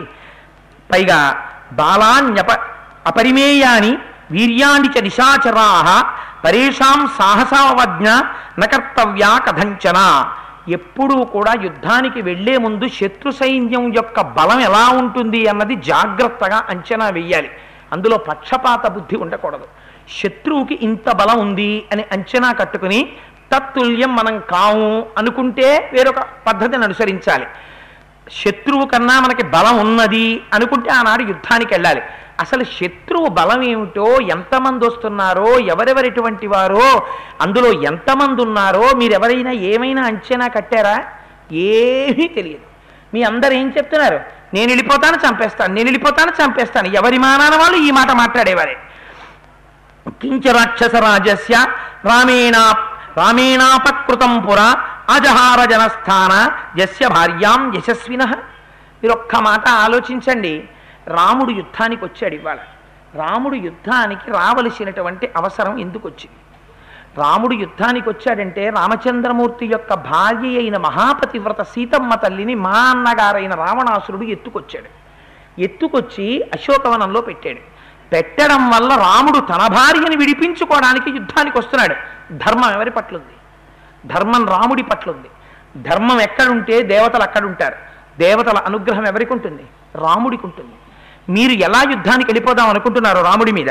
పైగా రాముని భార్య సీతమ్మని నేను నిష్కారణంగా అపహరించలేదు, ఖరదూషణుల్ని సంహరించాడు రాముడని నువ్వు అంటావేమో. ఖరోయద్యతి వృత్తస్తు రామేణ నిహతోరణే అవశ్యం ప్రాణినాం ప్రాణ రక్షితవ్యా యథాబలం. ఆ రోజున 14,000 మంది రాక్షసులకు నాయకుడైనటువంటి ఖరుడు, దూషణుడు మొదలైనటువంటి వాళ్ళు రామచంద్రమూర్తి మీదకి యుద్ధానికి వెళ్ళి మితిమీరినటువంటి స్థితిలో ప్రవర్తిస్తే తనని తాను రక్షించుకోవడం అనేటటువంటిది ఏ ప్రాణికైనా ధర్మం కనుక ఆనాడు మహానుభావుడు రామచంద్రమూర్తి 14,000 మందిని నిగ్రహించాడు. కానీ ఇవాళ మీరు యుక్తాయుక్త విచక్షణ చెయ్యకుండా, రాముడు ఎందుకు యుద్ధానికి వచ్చాడో ఆలోచించకుండా రాముడి మీదకి యుద్ధానికి వెళ్ళిపోతామని బయలుదేరుతున్నారు. ఇది కాదు మీరు చెయ్యవలసింది. ఇప్పుడు మనం చెయ్యవలసినటువంటి పని వేరొకటి ఉంది. ఏ రకంగా చూసినా రాముడిదే పై చెయ్యి. రాముడు ముందు ఎవ్వరూ నిలబడలేరు. రాముడే యుద్ధానికి వచ్చి కోదండంలో బాణాల్ని తొడిగినటువంటి రోజున ఈ లంకాపట్టణం నిలబడదు. రావణుడు కాదు కదా, 10,000 మంది రావణాసురులు నిలబడలేరు. నేను యథార్థం చెప్తున్నాను. లంకకి ఉపద్రవం రాకూడదు, రాక్షసులకి ఉపద్రవం రాకూడదు, రావణుడు కుశలంగా ఉండాలనుకుంటే, రాజుకి మంత్రి చెప్పవలసినటువంటి సలహా చెప్పాలి అనుకుంటే ఒక్క సలహా ఉంది. ఏతన్నిమిత్తం వైదేహీ భయం న సుమహత్ భవేత్ అహృతాసా పరిత్యాద్య కలహార్థే కృతేనకి. ఏ సీతమ్మ తల్లి కారణంగా ఇటువంటి కలహం వస్తోందో ఆ సీతమ్మ తల్లిని తీసుకెళ్లి రామచంద్రమూర్తికి అప్పజెప్పి వచ్చేస్తే రాముడు యుద్ధానికి రాడు, అట్నుంచటి వెళ్ళిపోతాడు భార్యని తీసుకుని. వెళ్ళిపోతే ఇంకా లంకాపట్టణానికి ఏ ప్రమాదమో ఉండదు. తప్పు చేసింది మనం, ఆ తప్పుని సమర్థించుకోవడానికి ఇన్ని కోట్ల మందిని పణంగా పెట్టడం మంచిది కాదు. యుద్ధానికి వెళ్ళకూడదు, నా మాట వినండి, అందుచేత సీతమ్మ తల్లిని తిరిగి ఇచ్చేసేయండి అన్నాడు. ఈ మాటలు విన్నాడు రావణాసురుడు. ఈ మాటలు వినగానే ఒక్కసారి ఆ చుట్టూ కూర్చున్న మంత్రులందరితో అన్నాడు. తను లేచి వెళ్ళిపోయాడు. అంటే ఏమైంది? తనక్కడ కూర్చున్నది మంచి మాట వినడానికి కూర్చోలేదు. తను కూర్చున్నది యథార్థమునకు ఇటువైపు మాట అటువైపు మాట కూడా విని ఏ మాట యందు బలం ఉందో నిర్ణయించవలసి వచ్చిందనుకోండి. ఇప్పుడు మీరు నిష్పక్షపాతంగా ఒక శ్రోతగా కాకుండా ఒక మంచి రావణాసురుడిగా సింహాసనంలో కూర్చున్నారనుకోండి, విభీషణుడు చెప్పిన మాటలు ప్రహస్తాదులు చెప్పిన మాటలు కూడా బేరీజు వేయవలసి వచ్చిందనుకోండి, మీరు ఎవరు చెప్పిన మాట యథార్థము అని అంగీకరించాలి. విభీషణుడు చెప్పిన మాట యథార్థము అని అంగీకరించాలి. కానీ విభీషణుడు చెప్పిన మాట యథార్థము అని అంగీకరించాలి అంటే తన దోషం అంగీకరించాలి. సీతమ్మని తీసుకెళ్ళి రామచంద్ర ప్రభువుకు అప్పజెప్పాలి. వాడు దేని చేత కాలిపోతున్నాడంటే కామము చేత కాలిపోతున్నాడు. కాలిపోతున్న వాడికి శరీరం పోయినా కూడా వాడికి ఆ కామం వదలదు. అందుకే వాడు సీతమ్మ తల్లిని తిరిగి ఇవ్వడానికి వాడికి ఇష్టం లేదు. దీని మీద చర్చ ఇంకా పెరిగితే ఈ మంచి మాట మిగిలిన మంత్రులు కానీ సమర్థిస్తే అందరూ కలిసి నిజమే రావణ సీతమ్మని తీసుకెళ్ళి ఇచ్చేయంటే రేపు పొద్దున్న ప్రమాదం వస్తుందని అర్ధంతరంగా సభని వాయిదా వేసి లేచి వెళ్ళిపోయాడు. వాడు లోపలికి వెళ్ళిపోయి అసలు ఈ విషయం మీద ఏ నిర్ణయం ప్రకటించలేదు. అమాయకుడు ఎవరంటే పాపం విభీషణుడు, ధర్మానికి కట్టుబడ్డవాడు. కాబట్టి అయితే మనం ఇప్పుడు చెప్పుకుంటున్న దక్షిణాత్య ప్రతిలో ఈ రామాయణంలో లేదు, కానీ ఒక రామాయణంలో అంటారు, కైకసి విభీషణుడిని వేడుకుంది. వాడు దెబ్బతింటాడు రా, మరణిస్తాడు, వెళ్ళి రావణుడికి 4 మంచి మాటలు చెప్పరా అని కైకసి వేడుకుంటే విభీషణుడు మళ్ళీ వెళ్ళాడు అన్నారు. కానీ మనకి ఇప్పుడు మాత్రం ఈ ప్రతిని అనుసరించి మనం దక్షిణ భారతదేశంలో అనుసరిస్తున్న రామాయణ ప్రతిలో బయలుదేరి ఆ విభీషణుడు ఉదయాన్నే రావణాసురుడు ఉండేటటువంటి గృహానికి వెళ్ళాడు, అంతఃపురానికి. వెళితే అబ్బో చాలా అట్టహాసంగా ఉంది, కొన్ని వేల మంది స్త్రీలు తిరుగుతున్నారు, స్వస్తివాచకాలు వినపడుతున్నాయి, అక్కడ బ్రాహ్మణులు ఎన్నో పూజలు చేస్తున్నారు, అగ్నికార్యాలు జరుగుతున్నాయి. చూశాడు. పూజితాం దధిపాత్రైశ్చ సర్పిర్భి సుమనోక్షతై మంత్రవేద విదో విప్రాన్ దదర్శ సుమహాబల. అక్కడ ఆ అగ్నిగుండాలున్నాయి, హోమం జరుగుతున్నాయి, పెరుగుంది, అక్షతలున్నాయి, పువ్వులున్నాయి. వీటన్నిటితోటి స్వస్తివాచకం చేసి రావణాసురుడికి జయం కలగాలని అక్కడ ఉన్నటువంటి బ్రాహ్మణులందరూ కూడా రకరకాలైనటువంటి హోమాలు చేస్తున్నారు. అటువంటి సమయంలో ఆ విభీషణుడు అన్నగారు కూర్చున్నటువంటి ప్రదేశం దగ్గరికి వెళ్ళాడు. వాడు ఒక ఉచితమైనటువంటి సింహాసనం మీద కూర్చున్నాడు, మంచి పల్పం మీద కూర్చుని ఉన్నాడు. చుట్టూ కొంతమంది ఆంతరంగికులైనటువంటి మంత్రులు కూర్చుని ఉన్నారు. లోపలికి వెడుతూనే తమ్ముడైన ఒక రాజు దగ్గర ఎలా ప్రవర్తించాలో అలా జయీభవ విజయీభవ అంటూ వెళ్ళాడు, తల వంచి నమస్కారం చేస్తూ విభీషణుడు. వెడితే ఒక్కసారి విభీషణుడు వంక చూసి అన్నాడు, సంజ్ఞ చేశాడు కూర్చున్నాడు. పాపం ఈయనకున్న అలవాటు ఏమిటంటే ఒక మంచి మాట చెప్పడం ఆయనకున్న అలవాటు. అందుకని విభీషణుడు అన్నాడు, అన్నయ్య నిన్నటి రోజున సభలో చెప్తుండగా వెళ్ళిపోయావు కదా, నేను కొన్ని విషయాలు నీకు ఆంతరముగా అంతఃపురంలోకి వచ్చి చెప్దాం అనుకున్నానన్నయ్య. ఎందుచేత అంటే ఈ విషయాలు లంకలో అందరికీ తెలుసు, నీ మంత్రులకు కూడా తెలుసు. కానీ అన్నయ్య ఎవ్వరూ నోరు విప్పి నీతో చెప్పడానికి భయపడి చెప్పడం లేదు. నేను కూడా చెప్పకపోతే నా అన్నయ్యని రక్షించుకొని వాడిని అవుతానని నీ మీద ప్రేమ చేత చెప్పడానికి వచ్చానన్నయ్య. కొన్ని దుర్నిమిత్తములు కనపడుతున్నాయి. నువ్వు సీతమ్మ తల్లిని ఏ రోజున అపహరించి లంకా పట్టణానికి తీసుకొచ్చావో ఆనాటి నుంచి కనపడుతున్నాయి. సస్ఫులింగ సధూమార్చి సధూమ కలుషోదయ మంత్ర సంధుక్షితోప్యగ్ని న సమ్య అభివర్ధతే. ఎప్పుడైనా హోమం చేద్దామని చెప్పి తీసుకెళ్ళి 4 పుల్లలు ఆ హోమగుండంలో వేస్తే ప్రారంభం నుంచి కూడా అగ్ని పెద్ద పెద్ద కీలలతో పైకి రావట్లేదు, పొగ చుట్టుముట్టి ఉంటుంది. ఎప్పుడూ కూడా అగ్ని కాంతివంతంగా పైకి రావట్లేదు. ఏ హోమగుండంలో అగ్నిహోత్రము కూడా పొగతోనే ఉంటుంది. ఇవాళ నేను ఈ మాట అన్నాను అని మీరు మరోలా అనుకోకండి. చాలా చోట్ల యజ్ఞయాగాది క్రతువులు కానీ హోమాలు కానీ చేస్తే అన్నిటికన్నా నిర్లక్ష్యం దేని మీద అంటే హోమంలో వాడేటటువంటి పుల్ల మీద. ఉపనయనాలు చేస్తూ ఉంటారు, వివాహాలు చేస్తూ ఉంటారు. అన్నిటికన్నా పట్టించుకోని విషయం దేని మీద పట్టించుకోరంటే బ్రహ్మగారు రాసిచ్చే లిస్టులో పుల్ల ముక్కలు ఉంటాయి. పుల్ల ముక్కల గురించి ఎవ్వరూ పట్టించుకోరు. అది ఎవరికో ప్రమాయిస్తారు, ఎవరే 4 పేర్లు పట్టరారా. ఆయన ఏం చేశాడంటే వచ్చిన వాళ్ళకి, బ్రాహ్మణులకు, వచ్చినటువంటి వాళ్ళందరికీ భోజనాలు, క్యాటరింగు, తినవలసిన లిస్ట్ ఆఫ్ ఐటమ్సు, ఆ తర్వాత వెన్యూలో డైనింగ్ సెక్షన్ ఎక్కడ, కళ్యాణ మంటప నిర్మాణం ఎలాగా, ఇవన్నీ చేస్తారు. అసలు నిజంగా నీ కూతురు యొక్క అభ్యున్నతిని కటాక్షించేటటువంటి దేవతల యొక్క అనుగ్రహం ఎక్కడి నుంచి వస్తుందో తెలుసా? హోమగుండంలోంచి వస్తుంది.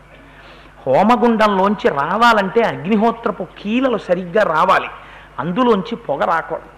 ఈ తెచ్చిన వాడు ఏం చేస్తాడంటే పచ్చి పుల్లలు అట్టుకొస్తాడు. ఇంకా మీరు చూడండి, నేను అన్నానని కాదు, అక్కడ నుంచి చిత్తక్షోభ ప్రారంభం. ఆ కర్పూరం వేస్తూ ఉంటారు. పాపం ఆ బ్రహ్మగారు, ఉపబ్రహ్మగారు, ఆ చుట్టుపక్కల ఉన్నవాళ్ళు వీళ్ళందరూ ఫూ ఫూ అని దాన్ని ఊతుంటారు. ఇంకా అది ఇలా మంట వస్తుంది, అంతే, పొగొచ్చేస్తుంది. ఓ పక్క నుంచి ఏం చేస్తారంటే, సరే ఇవాళ యజ్ఞోపవీతం ఒంటి మీద ఉన్న పెళ్లి కొడుకులు బనీనిప్పుకుని వివాహానికి కూర్చోడానికి సిగ్గు, లాల్చీలు వేసుకుని కోట్లు వేసుకుని కూర్చుంటున్నారు. అగ్నిహోత్రం వరకు ఎందుకు? యజ్ఞోపవీతం ఒంటి మీద ఉన్నవాడు అగ్నికార్యం చేస్తూ వివాహం చేసుకునేటప్పుడు చొక్కా బనీ ఉత్తరీయం వేసుకుని, చక్కగా పట్టు ఉత్తరీయం వేసుకుని 2 వైపులా దోపుకుని కూర్చోలేవు. ఉత్తరీయం వేసుకోరు, కోట్లు వేసుకుని. సంప్రదాయం అది. అలా అగ్నికార్యం చెయ్యొచ్చా? నీకు శుభం వస్తుందా రమ్మంటే? ఇంట్లో జరగమంటే జరుగుతుందా మంగళం? ఎంత అపచారం అది, అలా కూర్చొని అగ్నిహోత్రం చెయ్యడం. అలా చెప్పే తండ్రి లేడు, అలా చెప్పే మామగారు లేరు. అలా కూర్చుంటే మేము చేయించమండి, మాకు వరుణి ఇచ్చేసేయండి, మేము చేస్తాం, మీరు పక్కన కూర్చోండి అని చెప్పగలిగినంత ధైర్యం ఉన్న స్థితిలో ఇవాళ పురోహితులు లేరు. అందుచేత రోజు రోజుకి వైవాహిక జీవితాలు, కుటుంబాలు దెబ్బతింటున్నాయంటే ఎందుకు దెబ్బతినవు? ప్రమాదాలు ముంచుకు రావు చెయ్యకూడని పనులు చేస్తే. అందుకని చెప్తున్నాడు విభీషణుడు, అగ్నిహోత్రంలో పొగలు కమ్మి వస్తున్నాయి. అగ్నిహోత్రంలోకి, హోమంలోకి ఏదైనా సమర్పించినా ఆ పొగ చేత ఆవరింపబడి ఉంటోంది. అందుచేత స్ఫులింగములు పైకి కనపడుతున్నాయి. స్ఫులింగములు అంటే నిప్పురవ్వలు. ఆ నిప్పురవ్వలు పైకి వస్తున్నాయి. ఇదో ప్రత్యక్ష రామాయణం, ఏదో పక్షి కూస్తోంది. సరే, అందుచేత అగ్నిష్టేష్వగ్నిశాలాసు తథా బ్రహ్మస్థలీషు చ సరీసృపాణి దృశ్యంతే హవ్యేషు చ పిపీలికాః. అన్నయ్య, అగ్నిశాలలోకి, వేదం చదువుకునేటటువంటి శాలలోకి, పూజాగృహంలోకి పావు రాకూడదు. ఈ 3 చోట్లలోకి విశేషంగా పావులు వస్తున్నాయి. అన్నిటినీ మించి ఎప్పుడైనా తెల్లవారి లేచిన తర్వాత హోమం చేద్దామని పాయసం కానీ, లేకపోయినట్టయితే తేనె కానీ, ఇలాంటి పదార్థాలు అక్కడ పెట్టుకుంటే ఎప్పుడు పట్టేస్తున్నాయో తెలియట్లేదు. వాటి నిండా చీమలు పడిపోయి ఉంటున్నాయి. ఇవన్నీ కూడా అమంగళకరమైనటువంటి శకునములు. అందుచేత పరిస్థితి ఇలా ఉంది. గవాం పయాంసి స్కన్నాని విమదా వీరకుంజరా దీనమశ్వాహ ప్రహేషంతే నచ గ్రాసాభినందిన. ఆవు పాలు తీసుకొచ్చి పెట్టగానే ఆవు పాలు విరిగిపోతున్నాయి. ఏనుగులు మదజలాలు కారకుండా అలా నిలబడిపోయి ఉండిపోతున్నాయి. గుర్రాలు సకిలించేటప్పుడు ఉత్సాహంగా సకిలించట్లేదు, చాలా దీనంగా సకిలిస్తూ కందుల వెంట నీరు కారుస్తున్నాయి. ఖరోష్ట్రాశ్వతరాజన్ భిన్న రోమాహ స్రవంతిన న స్వభావేవ తిష్టంతే విధానైరపి చింతితాః. గాడిదలు, కంచరగాడిదలు, ఒంటెలు, వీటి మీద ఉండేటటువంటి వెంట్రుకలు తమంత తాముగా ఊడి పడిపోతున్నాయి. అలా వెంట్రుకలు ఊడి పడిపోయిన తర్వాత అవి చూడ్డానికి చాలా భయంకరంగా ఉంటున్నాయి. అందుచేత పశువైద్యుల్ని తీసుకొచ్చి వాటికి వైద్యం చేయించిన ఈ జాతి మృగాలకి వేటికి కూడా ఒంటి మీద వెంట్రుకలు నిలబట్టం లేదు. వాయసా సంఘస క్రూరాః వ్యవహరంతి సమంతతః సమావేతాశ్చ దృశ్యంతే విమానాగ్రేషు సంఘర్షః. ఎక్కడి నుంచి వస్తున్నాయో తెలియదు, కాకులు గుంపులు గుంపులుగా వస్తున్నాయి. గుంపులు గుంపులుగా కాకులు వచ్చి చెట్ల మీదో ఎక్కడో కూర్చోవట్లేదు, ఇళ్ల యొక్క విమానముల మీద కూర్చుంటున్నాయి. కూర్చుని అదే పనిగా అరుస్తున్నాయి కాకి గుంపులు. అలా అరవడం చేత ప్రమాదం దగ్గరికి వచ్చేస్తోంది అని తెలిసిపోతోంది. తదేవం, పైగా వీటన్నిటికీ తోడు ప్రతిరోజు గ్రద్దలు ఎగురుతూ వచ్చి నిర్మానుష్యమైన ప్రదేశములలో వాలవలసినటువంటి గ్రద్దలు ఇళ్ల మీద కూర్చుంటున్నాయి. రాత్రి వేళ అయ్యేటప్పటికీ తెల్లవారేటప్పటికీ అరణ్యంలో ఉండేటటువంటి నక్కలు ఊరి పొలిమేరలకు వచ్చి లంకాపట్టణం వంక చూసి పెద్దగా ఏడుస్తూ అరుస్తున్నాయి. క్రూరమైన మృగాలన్నీ భయంకరమైనటువంటి ధ్వనులు చేస్తున్నాయి. అందుచేత అన్నయ్య నా మాట విను, నేను ఒక యథార్థమైన విషయం చెప్తున్నాను. తదేవం ప్రస్తుతే కార్యే ప్రాయశ్చిత్తమిదం క్షమం రోచతే యది వైదేహి రాఘవాయ ప్రదీయతాం. సీతమ్మ తల్లిని తీసుకువెళ్ళి మనం రామచంద్రమూర్తికి అప్పచెప్పేద్దాం. ఏ సీతమ్మని తెచ్చిన తరువాత ఇటువంటి దుష్టమైనటువంటి నిమిత్తములు కనపడుతున్నాయో అటువంటి నిమిత్తములు ఉపశాంతి పొందాలంటే సీతమ్మని తిరిగి ఇచ్చేద్దాం అన్నాడు.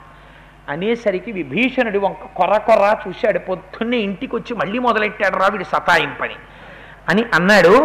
భయం న పశ్యామి కతశ్చిదప్యహం నరాఘవ ప్రాప్స్యతి జతు మైథిలీం సురై సహేంద్రైరపి సంగత కథం మామాగ్రత స్వాస్యతి లక్ష్మణాగ్రజ.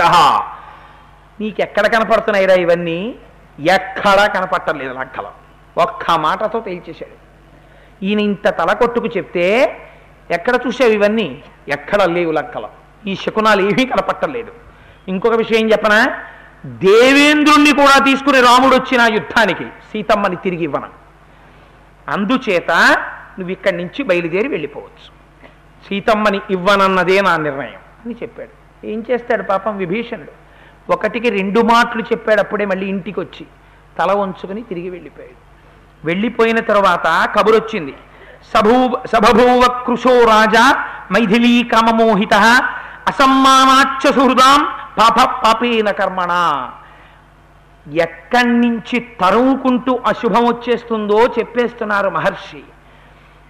తన కుటుంబం నాశనం అయిపోవడానికి, తన బిడ్డల యొక్క కన్యాదానం చెయ్యడానికి, తను పీటల మీద కూర్చోనేటటువంటి అదృష్టాన్ని పోగొట్టుకోవడానికి, తనని అకాల మృత్యువు వచ్చి పట్టుకోవడానికి హేతు ఎక్కడుందో చెప్పేస్తున్నారు. ఇవాళ ప్రమాదం ఎక్కడి నుంచి పొంచి వచ్చింది? మనస్సు నిరంతరము పరకాంతయందుండుట చేత, చాలా మంచివాడైనటువంటి సోదరుడు వచ్చి చెప్పిన మంచి మాట వినకపోవడము చేత రావణాసురుడు రోజు రోజుకి కృషించిపోవుచున్నాడు అన్నారు మహర్షి. 2 జ్ఞాపకం పెట్టుకో, ఇవి 2 పరమ ప్రమాదకరమైనటువంటి లక్షణములు అని. అంతటి వాడు నశించిపోవడానికి దగ్గర పడిపోతున్నాడు. ఒక్కసారి కబురు చేశాడు అందరికీ, మీ అందరూ బయలుదేరి సభామంటపానికి రావాలన్నాడు. తనకు గొప్ప రథం ఎక్కాడు. దానికి చంద్రమండల సన్నిభమైనటువంటి గొడుగు పట్టారు. మళ్ళీ పక్కన నిలబడ్డారు, వింజామరలు వీస్తున్నారు. సభామంటపానికి వెళ్ళాడు. ఎక్కడున్న వాళ్ళు అక్కడి నుంచే గబగబా బయలుదేరి రకరకాలైనటువంటి రథాలు, రకరకాలైనటువంటి వాహనాలు ఎక్కువచ్చేశారు. అందరినీ సభామంటపంలో కూర్చోపెట్టాడు. కూర్చోపెట్టి ఒక మాట అడిగాడు. నేను సీతమ్మ తల్లిని అపహరించి తీసుకొచ్చినటువంటి మాట పరమవాస్తవం. తీసుకొచ్చిన తరువాత ఈ విషయం కుంభకర్ణుడికి తెలియదు. కుంభకర్ణుడు నిద్రపోతున్నాడు నేను తీసుకొచ్చినప్పుడు. వాడు నిద్రపోతున్నాడు. లేచున్న వాళ్ళకి నువ్వు చెప్పావా? ఎప్పుడూ చెప్పలేదు. నిద్రపోతున్నట్ట, అందుకని కుంభకర్ణుడికి చెప్పలేదుట. ఎందుకని? ఇప్పుడు వాడి అవసరం వస్తోంది వీడికి. రాముడు వస్తే తక్కువ కాదని వీడికి తెలుసు. అందుకని కుంభకర్ణుడు అవసరం ఉంది. అందుకని సభకి పిలిపించాలి. తనొక్కడు విడితే కుంభకర్ణుడు ఏమైనా అంటాడేమో అని భయం. అందుకని సభకి పిలిపిస్తున్నాడు. ప్రహస్త వెళ్ళి కుంభకర్ణుడిని తీసుకురా అన్నాడు. కుంభకర్ణుడిని తీసుకురమ్మని ఆ తర్వాత సభలో ఉన్నటువంటి వారందరినీ కూర్చోమన్నాడు. పాపం విభీషణుడితో సహా అందరూ గబగబా తమ నామములు చెప్పుకుని పేరు చెప్పి నమస్కారం చేసి ఆయా ఆసనముల మీద కూర్చున్నారు. కొంతమంది కింద కూర్చున్నారు. అందరూ కూర్చున్న తరువాత సభామంటపాన్ని ఉద్దేశించి వీడు ఒక విచిత్రమైనటువంటి విషయాన్ని చెప్పాడు. మీ అందరికీ ఇది బహుశः రావణాసురుడు తప్ప అంత సిగ్గు లేకుండా ఎవరూ చెప్పరు. రావణుని యొక్క పాత్ర ఏమిటో, రావణుడు అంత తపశ్శక్తి ఉన్నవాడు ఎక్కడ నశించిపోయాడో మహర్షి చెప్తున్నారు. ఆయన అంటాడు, సాతు సంవత్సరం కాలం మయాచత భామిని ప్రతీక్షమాణా భర్తారం రామ మాయతలోచన తన్మయా చారునేత్రాయా ప్రతిజ్ఞాతం వచశుభం శ్రాంతోహం సతతం కామ యాతో హయా ఇవాధ్వని. ఇవాళ నేను సీతమ్మ తల్లిని అపహరించి తీసుకొచ్చాను. ఎందుకు తీసుకొచ్చానంటే 3 లోకాల్లో ఆవిడంత అందగత్తె లేదు. ప్రతిరోజు సన్నటి నడుము కలిగిన సీతమ్మ తల్లిని చూస్తూ ఉంటే నాలో కామ ప్రచోదనం పెరిగిపోతోంది. పెరిగిపోయి నేను తట్టుకోలేకపోతున్నాను. ఆ కామం ఎక్కువైపోవడం వల్ల నేను నీరసించిపోతున్నాను రా అని ఇంకా వాడు సీతమ్మని చేసినటువంటి వర్ణన నేను సభాముఖంగా చెప్పలేక ఊరుకున్నాను. ఎందుకంటే తెల్లవారు లేస్తే అమ్మవారి పాదాలని మనం అలా ఉపాసన చేస్తాం. వాడు తద్భిన్నమైన మాటలు చెప్పాడు. రాక్షస ప్రవృత్తి అంటే ఎక్కడుంటుందో చూపించారు పెద్దలు. అందుకని నాకు ఆ సీతమ్మ పట్ల కామం ఎక్కువైపోయిందని సభలో వాడు ఒక అబద్ధం చెప్పాడు. సాతు సంవత్సరం కాలం మాయాచత భామిని అన్నాడు. నేను సీతమ్మని అపహరించి తీసుకొచ్చిన తరువాత రాముడు ఒకవేళ తిరిగి వస్తాడేమో 1 సంవత్సరం కాలం చూద్దామని సీతమ్మనని అడిగింది అన్నాడు. 1 సంవత్సరం కాలం వరకు నీ శయ్య నేను ఎక్కను అంది, అందుకని సంవత్సరం గడువు పోన్లే అడిగింది కదా అని ఇచ్చాను అన్నాడు. సీతమ్మ అడిగిందా? సంవత్సర కాలం వరకు నా భర్త వస్తారేమో చూస్తాను, 1 సంవత్సరం టైం ఇయ్యని ఆవిడ అడిగిందా వీడిని? అడిగితే వీడు టైం ఇచ్చాడా? సభాముఖంగా తన మంత్రుల్ని తన వారిని ఎంత తప్పుత్రోవ పట్టించాడో చూడండి. అంటే ఎందుకు భయపడుతున్నాడు? విభీషణుడు చెప్పాడు, దుర్నిమిత్తాలన్నీ కనపడుతున్నాయని. ఈ మాట వ్యాప్తి చెందితే రావణుడి వల్లే మనకి మృత్యు వస్తోందని మిగిలిన వాళ్ళు భయపడకుండా ఉండడం కోసమని ఆవిడ నా పట్ల విముఖురాలు అయ్యుంటే కదా ప్రమాదం రావడం. ఒకవేళ భర్త వచ్చేస్తాడేమో ఈ లోపల లేనిపోని ఉపద్రవం అని 1 ఏడాది చూద్దాం అని ఆవిడంది. అందుకని నేను టైం ఇచ్చాను కాబట్టి ఆ ఏడాది కూడా ఆగలేక కామంతో ఎంత కొట్టుకుపోతున్నానో తెలుసా, నీరసపడిపోయానని చెప్పుకున్నాడు. అంతకన్నా దురాత్ముడు ఒక రాజు ప్రపంచంలో ఎక్కడుంటాడు? ఎంత దౌర్భాగ్యుడో మీరు ఆలోచించండి. ఇంకా ఇది రావణాసురుని యొక్క వృత్తం. దీన్ని చాలా గొప్పగా చాలా అందంగా తీసుకొచ్చి ఆవిష్కరిస్తే అది ఋషి హృదయం అవుతుందా? ఒక్క నాటికం. అందుకని ఇలా చెప్పి కుంభకర్ణుణ్ణి ఇతరులైనటువంటి మంత్రుల్ని అందరినీ పిలిచాడు. పిలిస్తే అందులో కుంభకర్ణుడు అన్నాడు, ఏమయ్యా నువ్వు చేసినటువంటి పని పరమ తప్పు. ఇప్పుడు మమ్మల్ని అందరినీ పిలిచి సీతమ్మని ఎత్తుకొచ్చాను ఏం చెయ్యనంటావేమిటి? ఇది ఎప్పుడు అడగాలి? అపహరించే ముందు అడగాలి మమ్మల్ని. అడిగితే పోలేరా పట్టరారా అంటే మేము ఆ మాటకి నిలబడతాం. పట్టుకు రావద్దురా అన్నా కూడా ఆ మాటకి నిలబడతాం. పట్టుకొచ్చేసావు. 10 నెలల నుంచి తీసుకెళ్ళి అశోకవనంలో పెట్టావు. ఇప్పుడు మమ్మల్ని తీసుకొచ్చి ఏం చేద్దాం అంటే ఏం చేస్తావు?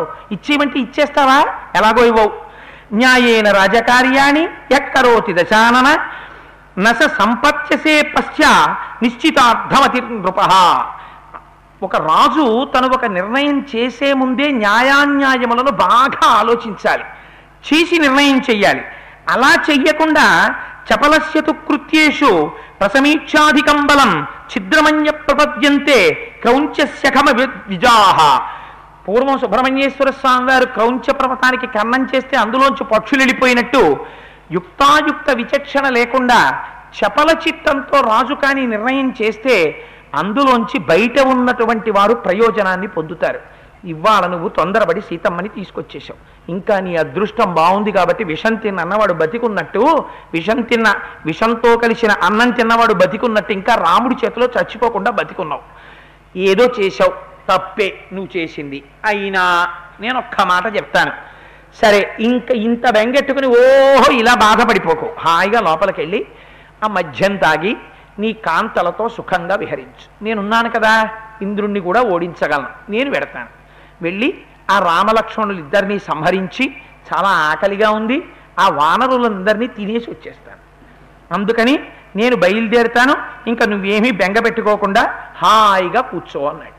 అంటే ఇందులో రావణాసురుడు ఎంత గొప్పవాడో, వాడికి మంత్రులు అసలు అటువంటి ఆలోచనలు చెప్పచ్చో చెప్పకూడదో, రావణ సభ అంటే ఎలా ఉంటుందో, ఎప్పుడైనా ఎవరింట్లో కానీ ఒక మిత్రుడి పక్కన నలుగురు నించున్నప్పుడు కానీ ఇలాంటి ప్రసంగాలు కానీ వాళ్ళ మధ్యలో జరుగుతున్నాయనుకోండి, ఇలాంటి మాటలు ఆ నలుగురి మధ్యలో జరుగుతున్నాయనుకోండి, మీరు ఉత్తర క్షణం నిస్సందేహంగా ఒక నిర్ణయం తీసేసుకోవచ్చు. ఇంకా మీరు ఎప్పుడూ వారిని మా ఇంటికి రండిని పిలవక్కర్లేదు. అయ్యా మా ఇంటికి ఒకసారి వస్తుండండి అని మీరు అడగక్కర్లేదు. ఇంకా మీరు వారింటికి వెళ్ళక్కర్లేదు. రామాయణం హామీ ఇస్తోంది. మీరు ఆ స్నేహాన్ని అక్కడతో ఆపేసేయచ్చు. నలుగురు కలిసి ఉన్నప్పుడు కూడా మర్యాదకి కట్టుబడి మాట్లాడేటటువంటి వాడెవడున్నాడో వాణ్ణి స్నేహితుడిగా ఉంచుకో, లేకపోతే పరమ ప్రమాదం ముంచుకొస్తుంది. అటువంటి వారితో సంఘం ఎక్కువవుతున్న కొద్దీ నీకు ప్రమాదం ముంచుకొస్తుంది. వారిని దగ్గర చేరనివ్వకూడదు. రావణుడు చేరనిచ్చాడు, ప్రమాదం కొని తెచ్చుకున్నాడు. ఎంత దారుణమైన మాట చెప్పాడో చూడండి. మహాపార్శ్వుడన్న మంత్రి బలాత్ కుక్కుట వృత్తేన వర్తస్య సుమహాబల ఆక్రమ్యాక్రమ్య సీతాం వై తదా భుంచ్వ రమస్వచ. ఏమిటి రావణ, దీనికి ఇంత సభ తీరుస్తావు, అశోకవనంలో సీతమ్మని పెట్టావు, ఎందుకు ఇంత అల్లరి? ఒక్క కోడిపుంజుని చూసి నేర్చుకోవయా. కోడిపుంజు అక్కడ ఆహారం తింటుంటే కోరిక పుడుతుంది. అరణ్యంలోకి వెళ్ళి ఎవడో తేనెంతా తీసుకున్న తర్వాత అక్కడ పెట్టుకుని చూస్తూ కూర్చున్నట్ట, తాక్కుండా. అలా ఉంది నీ పరిస్థితి. కోడిపుంజు ఏం చేస్తుంది? కోరిక కలిగిందా, కోడి పెట్టని వెంట తరుగుతుంది. తరిమి బలాత్కారంగా కోడి పెట్టను అనుభవిస్తుంది. అలా నువ్వు కూడా ఆక్రమించి సీతమ్మను అనుభవించు, నీకెవరు అడ్డొస్తారని అడిగాడు. అడిగితే పరమ సంతోషపడిపోయాడు రావణాసురుడి మాటకి. ఈ రకమైన ప్రవృత్తి, ఈ రకమైన మాటలు ఉన్న చోట ఇలాంటి మాటలు ఉండగానే హర్షవదనంతో మాట్లాడుతూ నీ స్నేహితుడు నీకు కనబడితే ఖండించి దారిలో పెట్టు. దారిలోకి రాకపోతే వదిలేయి, వాడిని దగ్గరికి రానివ్వకు.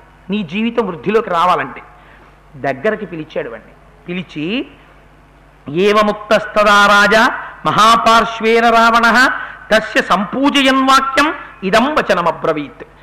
ఎంత గొప్ప ఆలోచన చెప్పావురా మహాపార్శ్వుడా, ఉండదగ్గవాడి ఇలా అన్నాడు. అని దగ్గరికి పిలిచి లాగి లెంపకాయ కొట్టాలి. మానేసి ఒరే నువ్వు చెప్పాలరా, నీకు గురువుని నేను ఇలాంటి వాటిల్లో నాకే ఉన్నాయి అలాంటి ఆలోచనలు, కానీ నాకు దిక్కుమాల శాపం ఉండిపోయిందిరా. పూర్వకాలం నేను రోజున బ్రహ్మసభకి ఎడుతున్నాను. ఈయన ఎవరండి జన్మచేత? విశ్రవసో బ్రహ్మ యొక్క కుమారుడు. పెడుతున్నది ఎక్కడికి ఎడుతున్నాడు? బ్రహ్మసభకి వెడుతున్నాడు. ఈయన్ని చూడగానే పుంజక స్థలానబడేటటువంటి అప్సరస దాక్కుంది. అమ్మ బాబోయ్ రావణాసురుడు వచ్చేస్తున్నాడని. ఇది ఆయన శీలం. దాక్కుంటే ఈయన చూసేశాడు. ఆయన్ని చూసి వెంట తరివాను రా, వెంట తరివి వివస్త్రని చేసి అనుభవించాను అన్నారు వాల్మీకి మహర్షి రామాయణంలో. అలాగే రాశారు మహాప్రభో. నేను ప్రార్థనా శ్లోకాలు చేసి ఇంత పరమ పవిత్రమైన రామాయణం చెప్తూ అభూత కల్పనలు చేయవలసిన అవసరం నాకు లేదు. చేస్తే ఆవిడ బహుశా బ్రహ్మగారికి చెప్పుంటుంది అన్నాడు. చెప్పింది అని వీడు చెప్పలేదు. వీడు మళ్ళీ అలాంటివి వీడు ఒప్పుకోడు. వీడి నైజం. వీడికి ఎంత చెప్పకూడదు, వీడికి ఎంత కోపమో మళ్ళీ అలాంటివి. బహుశా బ్రహ్మగారికి చెప్పుంటుందిరా, అందుకే నన్ను బ్రహ్మగారు పిలిచి ఒక మాట అన్నారు.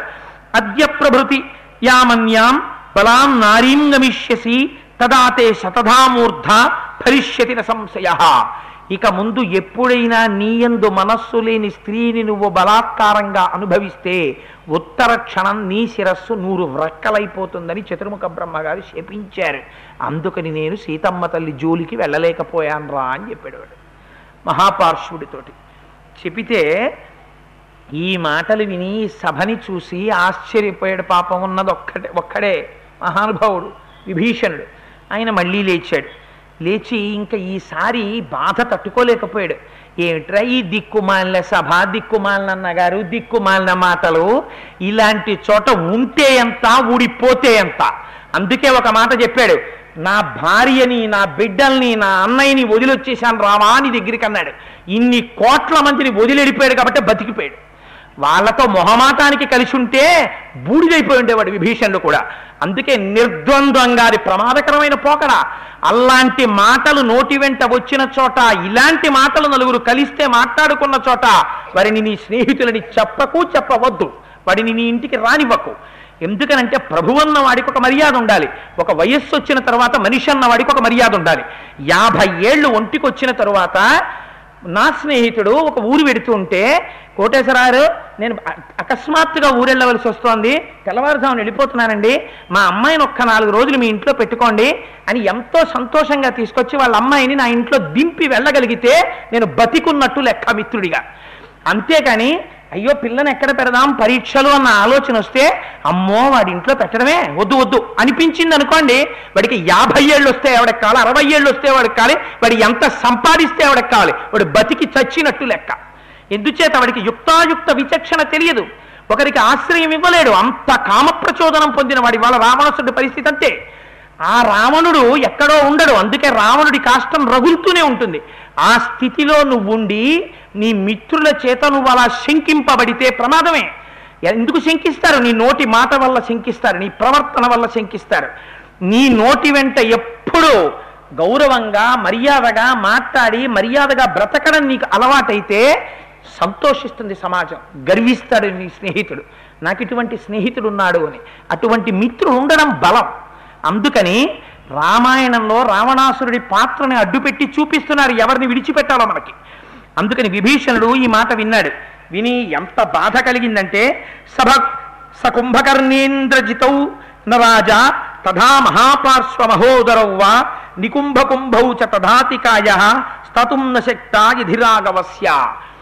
ఏమిట్రా మీ అందరూ రాముడంటే మీకు అంత తేలిగ్గా ఉంది, రాముణ్ణి సంహరించేస్తామని అంత తేలిగ్గా మాట్లాడుతున్నారు, సీతం అంటే మీకు అంత చాలా చులకనైపోయింది. ఒక్క విషయం జ్ఞాపకం పెట్టుకోండి, కుంభకర్ణుడు కాని, ఇంద్రజిత్తు కాని, రాజు అయిన రావణాసురుడు కాని, మహాపార్శ్వుడు కాని, మహోదరుడు కాని, నికుంభుడు కాని, వీరి ఎవ్వరూ కూడా రామచంద్రమూర్తి జోలికి వెళ్ళలేరు.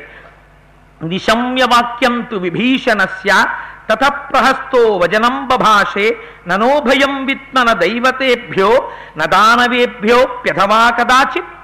ఈ మాట విని ఆ ప్రహస్తుడన్నవాడు లేచన్నాడు, ఏమిటయా విభీషణ అలా మాట్లాడుతున్నావు, మన ప్రభువు దేవదానవులందరినీ ఓడించాడు, అసలు మనకి భయం అన్న మాట తెలియదు ఇప్పటి వరకు, అటువంటిది నువ్వేమిటేమిటో భయం భయం రాముడు వచ్చేస్తాడంటే ఏమిటి, మనం భయపడవలసినటువంటి అవసరం మనకి లేదన్నాడు.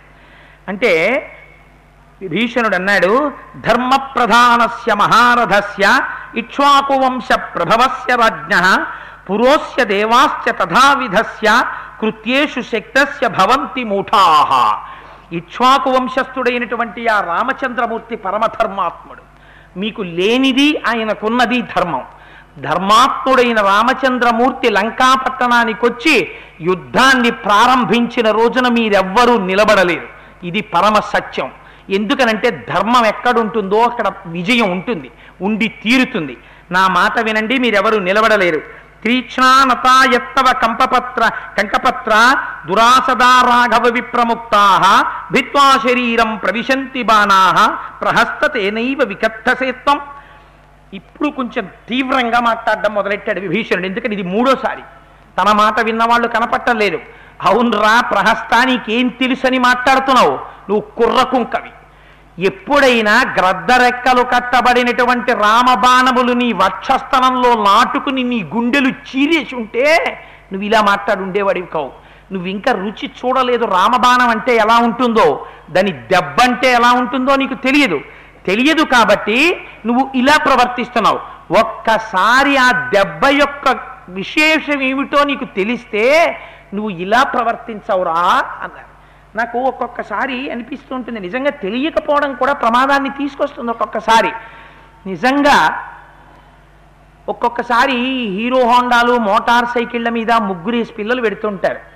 డ్రైవ్ చేస్తున్నటువంటి వాడికి అప్పటికప్పటికి ఏదో ఆలోచన ఉంటుంది, సడన్గా యాక్సిలేటర్ రైస్ చేస్తాడు.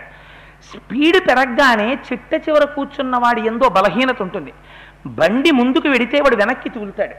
పిల్లల్లో సహజంగా ఒక రకమైన ఉత్సాహం ఉంటుంది. వాడు అందున అప్పుడు ఏ కాలేజీయో ఏ ఆడపిల్లల్లో విడిచిపెట్టిన టైం అనుకోండి, యుక్తాయుక్త విచక్షణ ఉండదు. తెల్లవారు లేస్తే చూస్తున్నాం మనం, వాడు స్పీడ్ పెంచుతాడు. ఏ తల్లి ఎన్ని కష్టాలు పడి, ఏ తండ్రి ఎన్ని ఆశలు పెట్టుకుని పెంచుతున్నారో ఆ పిల్లల్ని, ఆ వెనకనున్నవాడు కానీ ఒక్కసారి ఆ స్పీడ్ కుదుపుకి కింద పడ్డాడు అనుకోండి, కింద పడితే తగిలేది తలకి.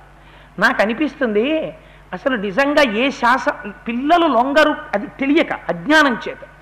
ఇన్ని వాలంటరీ ఆర్గనైజేషన్స్ ఉంటాయి, నిజంగా స్లైడ్స్ తోటి ఒక చిన్న పిక్చర్ తయారు చేసి కాలేజెస్కి తీసుకెళ్ళి ముగ్గురు కానీ మోటార్ సైకిల్ రైడ్ చేసి స్లిప్ అయితే పడిపోతున్నప్పుడు తల ఎక్కడ తగులుతుందో తల అలా తగిలినటువంటి పేషెంట్ల పరిస్థితి హాస్పిటల్లో ఎలా ఉంటుందో, ఒకసారి పిచ్చెక్కిపోతే ఇంకా జీవితం ఎలా ఉంటుందో, ఒకసారి సెరిబ్రల్ హెమరేజ్ వచ్చి వాడు మరణిస్తే ఏ కుటుంబాలు ఎలా నాశనం అయిపోయాయో, ఏ తల్లి అలా శూన్యంలోకి చూస్తూ ఇంకా జీవితం అంతా ఉండిపోయిందో, ఏ తండ్రి జీవితం మూడువారిపోయిందో, ఒక్కసారి స్లైడ్స్తో తీసుకెళ్ళి ఎక్స్ప్లెయిన్ చేస్తూ పిల్లలకి చూపిస్తే I have got the highest confidence. పిల్లలు తప్పు చెయ్యరు, వాళ్ళకి తెలుసు. వాళ్ళు మూర్ఖులు కారు, రావణులు కారు, ఈ జాతి వాళ్ళు రామచంద్రమూర్తులు.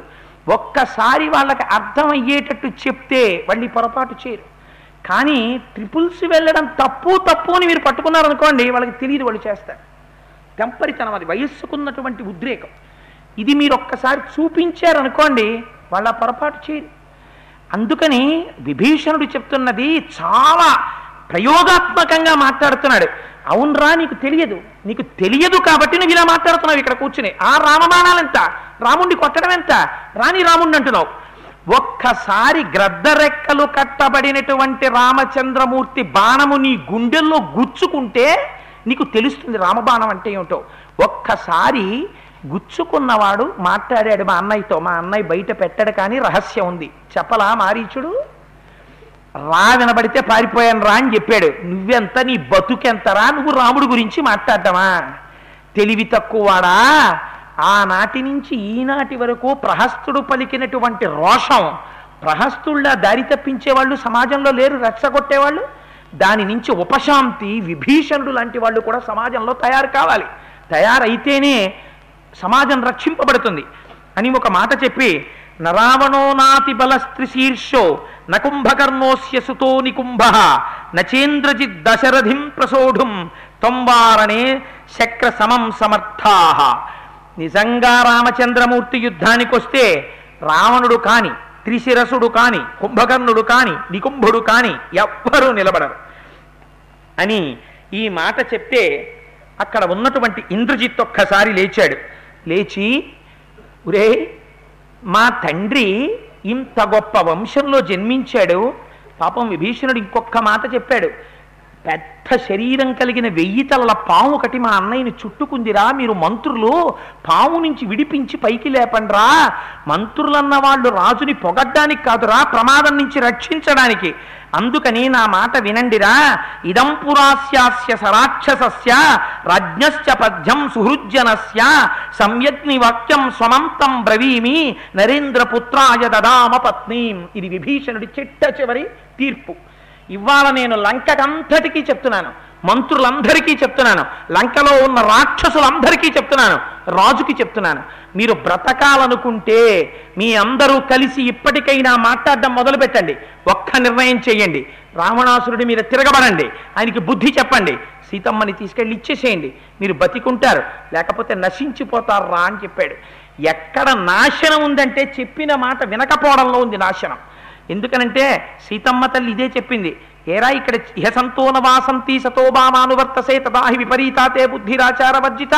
ఇక్కడ చెప్పేవాళ్ళు లేరా, లేకపోతే చెప్పినా వినడం నీకు అలవాట్లేదా అని అడిగింది.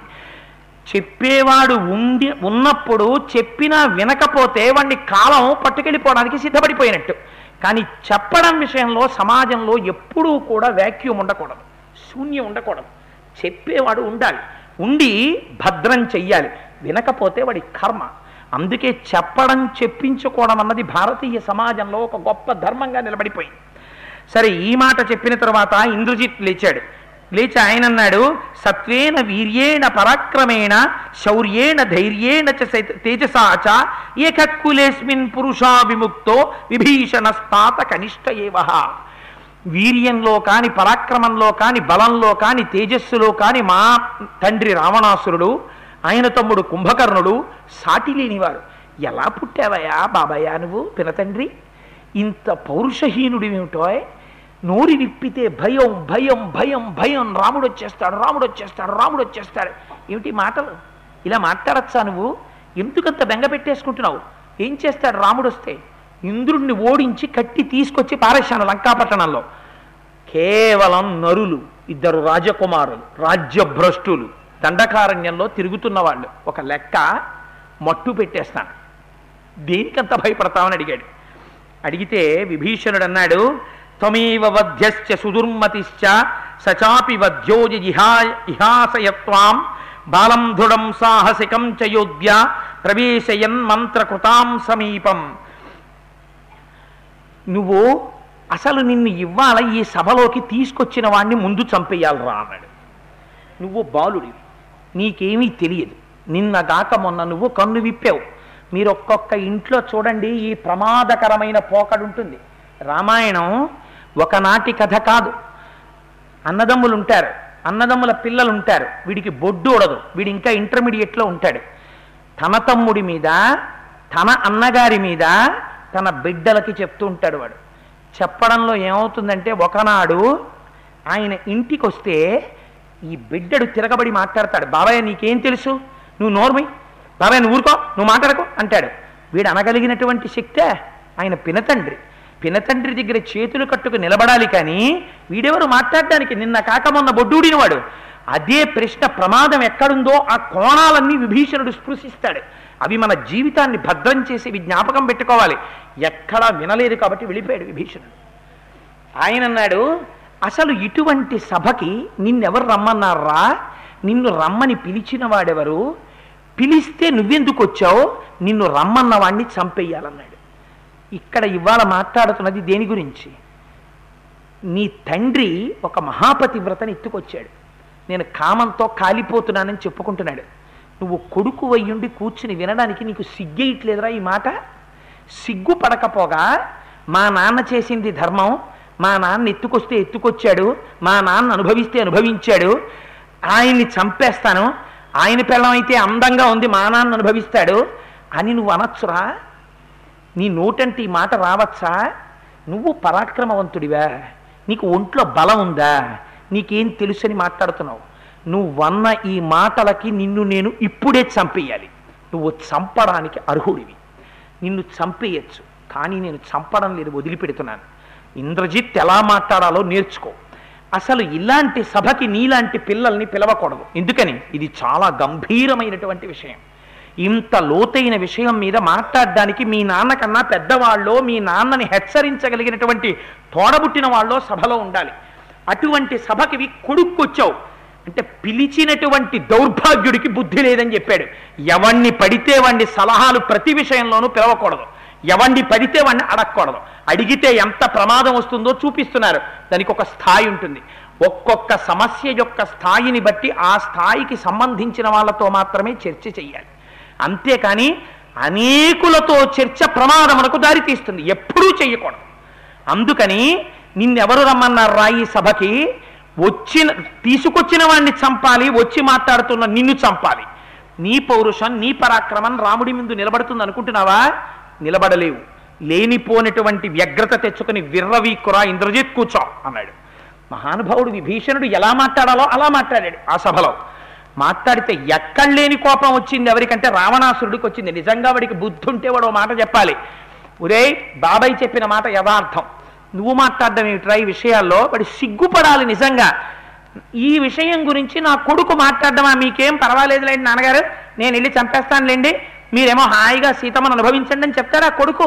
అలా చెప్తే మాత్రం వాడు వినచ్చా? బ్రహ్మవంశంలో పుట్టినవాడు అని సిగ్గుపడలేదని ఆ సభలో కూర్చోడానికి విభీషణుడు సిగ్గుపడ్డాడు, వినతండ్రి అయ్యుండి. అంటే రావణాసురుడు పెద్దవాడు, ఈ మాటలకి నిజంగా వాడు సిగ్గుతో తలంచుకోవాలి. ఆనాడే రావణుడు చచ్చిపోయాడు సభలో నా దృష్టిలో అయితే. కానీ వాడు ఇంకా బతికున్నాను అనుకోవడంలో వాడి చావు ఉంది. అంతగా మాట వినని వాడు. వాడు లేచి అన్నాడు, ఎంత మాట అన్నావయ్యా విభీషణ? వసేత్సహ సపత్నేన క్రుద్ధేనా శివిషేణవా నతు మిత్ర ప్రమాదేన సంవసేత్ శత్రుసేవినా. ఇంట్లో పగపట్టినటువంటి పాము తిరుగుతుంటే ఆ పాముతో కలిసి ఇంట్లో ఉండొచ్చు. శత్రు ఉన్నాడని తెలిస్తే శత్రు ఉన్న చోట ఉండొచ్చు, కానీ మిత్ర రూపంలో ఉండి శత్రువుగా ప్రవర్తిస్తున్న వాడితో కలిసి ఉండకూడదన్నాడు. ఇంత మంచి మాట చెప్పినటువంటి విభీషణుడు వాడికి మిత్ర రూపంలో ఉన్నటువంటి శత్రువుగా కనపడ్డాడు. కనపడి ఒక మాట చెప్పాడు. పూర్వం ఒక ఏనుగు, చాలా ఏనుగులు ఒక సరోవరంలో ఉండేవి, వాటిని పట్టుకోవడానికి వచ్చారు. అప్పుడు ఏనుగులు కొన్ని మాటలు చెప్పాయి. ఆ మాటలు నేను నీకు చెప్తాను, జ్ఞాపకం పెట్టుకో, ఒక్కసారి గుర్తు తెచ్చుకో విభీషణ అన్నాడు. నాగ్నిర్యాన్ని శాస్త్రాన్ని నన పాశా భయావహాహ ఘోరా స్వార్థ ప్రయుక్తాస్తు జ్ఞాతయోనో భయావహాహ. ఆ ఏనుగులు అన్నాయిట, మనకి అగ్ని వల్ల భయం లేదు, పాశాల వల్ల భయం లేదు, నీటి వల్ల భయం లేదు, మనకి భయం మన జాతి వాళ్ళ వల్లే అన్నాయిట. ఎందుకని అంటే ఏనుగుని పట్టుకోవడానికి ఒక గమ్మత్తు చేస్తారు. ఏనుగుని పట్టుకునే వాళ్ళు ఒక పెద్ద గొయ్యి తవ్వుతారు, దాని మీద పుచ్చిపోయినటువంటి వెదురు బొంగులు పెడతారు, పెట్టి దాని మీద సజీవంగా ఉందా అన్నటువంటి ఏనుగును ఒకదాన్ని బొమ్మ చేసి తీసుకొచ్చి అక్కడ పెడతారు. పెట్టి దాని ఒంటికి కొంచెం జిగురైన పదార్థం రాస్తారు. రాస్తే ఏనుగులు ఏం చేస్తాయంటే దూరం నుంచి ఏనుగుని చూస్తాయి, బొమ్మని చూసి ఏనుగు అనుకుంటాయి. ఏనుగుకి కండూతి ఉంటుంది, దురద. అందుకని ఆ ఏనుగు ఏం చేస్తుందంటే నడుచుకుంటూ ఏనుగు దగ్గరికి వస్తుంది. ఒకవేళ ఈ కర్రలు విరగవేమోనని పక్కన ఏనుగు బొమ్మ పెడతారు. ఇది ఏం చేస్తుందంటే ఆ ఒళ్ళు ఆ ఏనుగుకేసి రాసుకుందామని జిగురుగా ఉంటుంది కదా, అది అంటుకుంటుంది. అందుకని దానికేసి ఒళ్ళు ఇలా రుద్దుకుంటుంది. రుద్దుకోవడంలో పైకి కిందకి ఊగుతుంది. ఊగడంలో ఆ కర్రలు విరిగి గోతులో పడిపోతుంది. పడిపోయిన తర్వాత కొన్నాళ్ళు ఆహారం పెట్టరు, నీరసించిపోతుంది. నీరసించిపోయిన తర్వాత అప్పుడు మెల్లగా ఎవరు మచ్చిక చేసుకోవాలో వాడొచ్చి కొద్ది కొద్దిగా ఆహారం పెడుతూ ఇంకా ఎదిరించలేదన్న తర్వాత గోతులోంచి పైకి ఎక్కిస్తారు. ఎక్కడ దొరికిపోయామే, మనలాంటి ఏనుగు బొమ్మ చూసి ఏనుగులు పతనమైపోతున్నాయి. అందుకని విభీషణ, మా జాతి వారే మాకు శత్రువులని ఆనాడు ఏనుగులు చెప్పాయి. నిన్ను చూస్తే నాకు ఆ మాట నిజమనిపిస్తోంది. విద్యతే గోషు సంపన్నం విద్యతే బ్రహ్మణేదను దమః విద్యతే స్త్రీషు చాపల్యం విద్యతే జ్ఞాతితో భయం. అసలు భయం రాముడి వల్ల కాదు. ఎవరి వల్ల భయం ఉందో తెలుసా? ఐశ్వర్యము అంటే ఆవులు ఐశ్వర్యం, దమము తపస్సు అంటే ఎవరితో తెలుసా? బ్రాహ్మణులే తపస్సు. చాపల్య బుద్ధి ఉండేది ఎక్కువ ఎవరి దగ్గరో తెలుసా? స్త్రీల దగ్గరే. భయం ఉండేది ఎవరి దగ్గరో తెలుసా? జ్ఞాతుల వల్ల. నువ్వు నా తోడ పుట్టినవాడివి కదా, నీ వల్లే భయం వస్తోంది. ఎందుచేత అంటే జ్ఞాతికి ఒక లక్షణం ఉంటుంది. తోడ పుట్టినవాడు చాలా అభివృద్ధిలోకి వచ్చేస్తే వాడు సమస్త లోకముల చేత పొగడపడుతుంటే వీడు చూడలేడు. ఇవాళ నన్ను అందరూ కీర్తిస్తుంటే నువ్వు చూడలేకపోతున్నావు. చూడలేక నా మీద నువ్వు కక్ష పెట్టుకుని ఇలా ప్రవర్తిస్తున్నావు. అందుకని నువ్వు నా దృష్టిలో తమ్ముడివి కావు, నువ్వు నాకు వచ్చినటువంటి శత్రువువి అన్నాడు. అనగానే మహానుభావుడు విభీషణుడు వెంటనే ఒక్క మాట అన్నాడు. సత్వం భ్రాతాసి మే రాజన్ బ్రూహిమాం యద్యదిచ్ఛసి జ్యేష్ఠో మాన్య పితృసమో నచ ధర్మపదే స్థితః ఇదం తు పరుషం వాక్యం నక్షమాం మ్యగ్రత జస్యతే. మహానుభావ, నువ్వు నాకన్నా ముందు పుట్టినవాడివి. తండ్రి తర్వాత పెద్దన్నగారు తండ్రి లాంటివాడు. నువ్వు నా తండ్రి లాంటి వాడివి కనుక నిన్ను రక్షించుకోవాలనేటటువంటి బుద్ధితో నాకు తోచినటువంటి సలహా చెప్పే ప్రయత్నం చేశాను. నాకన్నా పెద్దవాణ్ణి అధిక్షేపించాలన్న కోరిక నాకు ఎన్నడూ లేదు. ఒకవేళ ఆ చెప్పడంలో నా మాటలలో ఏదైనా పొరపాటుగా పలికి ఉండి ఉంటే ఆ వ్యగ్రతకి నన్ను క్షమించు అని సులభా పురుషారాజన్ సతతం ప్రియవాదిన అప్రియస్యతు పద్యస్య వక్త్రాశ్రోతా చతుర్లభ.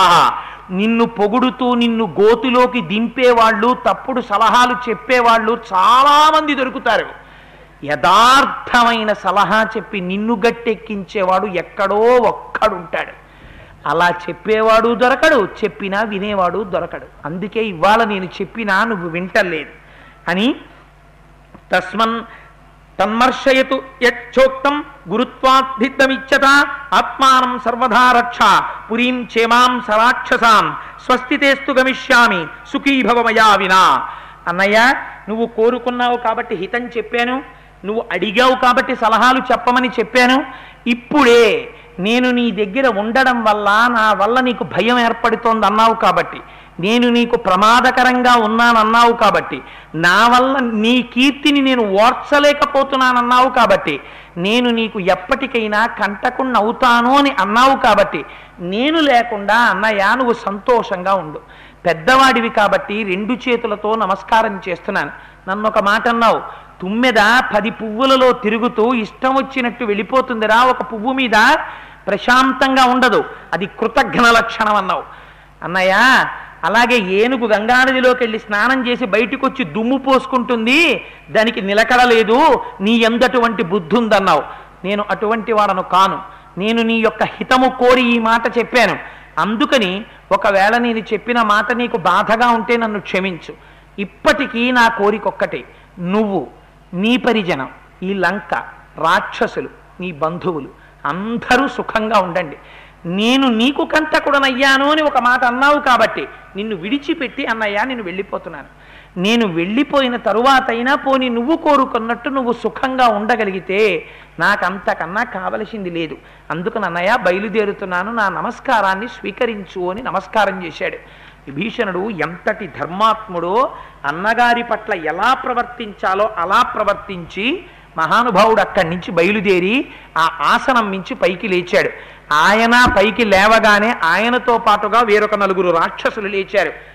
5 కలిసి ఒక్కసారి ఆకాశ మండలంలోకి ఎగిరిపోయి అక్కడి నుంచి మరొక్క క్షణంలో సముద్రాన్ని దాటి రామచంద్రమూర్తి లక్ష్మణుడు ఉన్న ఉత్తర తీరానికి చేరిపోయి ఆకాశంలో అంతరిక్షంలో నిలబడ్డారు. ఈ కింద వానరులు అందరూ మాట్లాడుకుంటున్నారు. విభీషణుణ్ణి చూడగానే 4 మంత్రుల్ని వీళ్ళు చెట్లు పెకలించేశారు, పర్వతాలు పెకలించేశారు, వచ్చేశాడు రాక్షసుడు, కొట్టేసేయండి అన్నారు. అనగానే ఆయన కంగారు పడలేదు. బెరుకు లేకుండా అక్కడే నిలబడి ఒక మాట చెప్పాడు. అంతరిక్ష స్థిత శ్రీమాన్ అని ఆ అంతరిక్షంలో నిలబడి, నేను శరణు వేయడానికి వచ్చానయా రామచంద్రమూర్తిని, అందుకని నేను శత్రువుని కాను, శరణాగతి చెయ్యడానికి వచ్చిన వాడిని అలా ఆకాశంలోనే నిలబడి ప్రార్థన చేశాడు. అందుకని విభీషణుడు ఇవాల్టి రోజున క్షేమకరమైన ప్రాంతానికి చేరిపోయాడు. ఇంకా రేపటి నుంచి యుద్ధ సన్నద్ధం ప్రారంభమైపోతుంది. ఎన్ని రహస్యాలో రామాయణంలోంచి బయటికి వస్తాయి. ఇంకా రేపటి నుంచి మహర్షి యుద్ధకాండను అడ్డుపెట్టి మన జీవితానికి సంబంధించిన ఎన్ని రహస్యాలో ఆవిష్కరిస్తారు. అందుచేత రేపటి రోజున ఈశ్వరుడు అనుగ్రహించి నా చేత పలికించుగాక అని ప్రార్థిస్తూ, ఒక్కసారి మనం 11 మార్లు రామనామం చెప్పుకోవడానికి అలవాటు పడ్డాం కనుక ఇవాళ ఎందుకో ఈశ్వరుడి ఆజ్ఞ వేరుగా ఉంది. బహుశా యుద్ధకాండ ప్రవేశం జరిగిందనో ఏమిటో, శ్రీరామదూతం శిరసానమామి ఇందులో పుస్తకం పెట్టుకోవడం మర్చిపోయాను. బహుశా ఇది రామాజ్ఞ అయి ఉంటుంది. బుద్ధి ఎందు అటువంటి స్థితి వచ్చిందంటే రాముడి ఆజ్ఞ వేరు. ఇవాళ ఇది జరగాలి అని ఆయన శాసనం చేశారు. అందుకని నాకు అనిపించింది రోజు విడిచి రోజు స్వామి మారుస్తాను అనుకున్నాను. ఇవాళ మళ్ళీ ఒక్కసారి రామనామం చెప్తాం, రేపు శ్రీరామదూతం శిరసానమామి చెప్తాం, ఎల్లుండి మళ్ళీ శ్రీరామనామము రామనామము చెప్తాం. ఎందుకంటే రామచంద్రమూర్తి మళ్ళీ ఇలా ఒక్కసారి వినాలనుకున్నారులా ఉంది. అందుకని అందరం అలా చెప్పి బయలుదేరదాం. అబ్బో ఇది చాలా చిన్న ప్రింటే ఆవిడ చెప్పినట్టు. ఆలుబిడ్డల సౌఖ్యము కన్నను అధికమైనది రామనామము,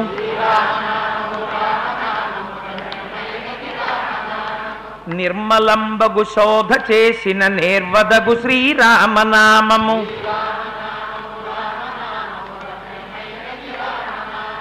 తుంటరీ కామాదులను మంట కలుపునది శ్రీరామనామము,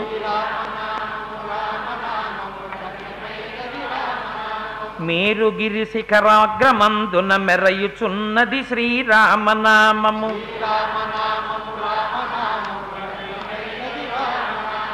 సిద్ధమూర్తులు మాటి మాటికి చేయున్నది శ్రీరామనామము,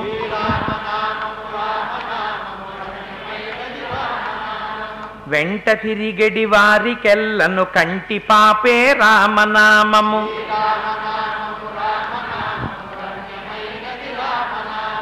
అచలమై ఆనందమై పరమాణువైనది శ్రీరామనామము,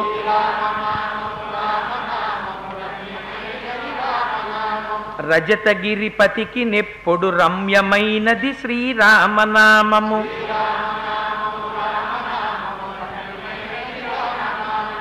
శివుడు గౌరికి బోధ చేసిన చిన్మయము శ్రీరామనామము,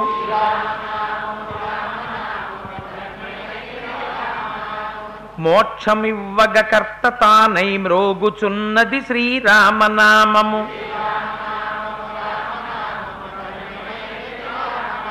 పెద్దలను ప్రేమించు వారికి ప్రేమనిచ్చును శ్రీరామనామము,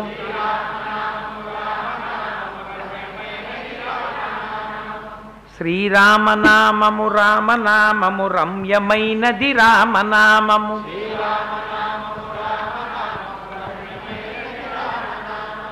సర్వం శ్రీ ఉమామహేశ్వర పరబ్రహ్మార్పణమస్తు. స్వస్తి.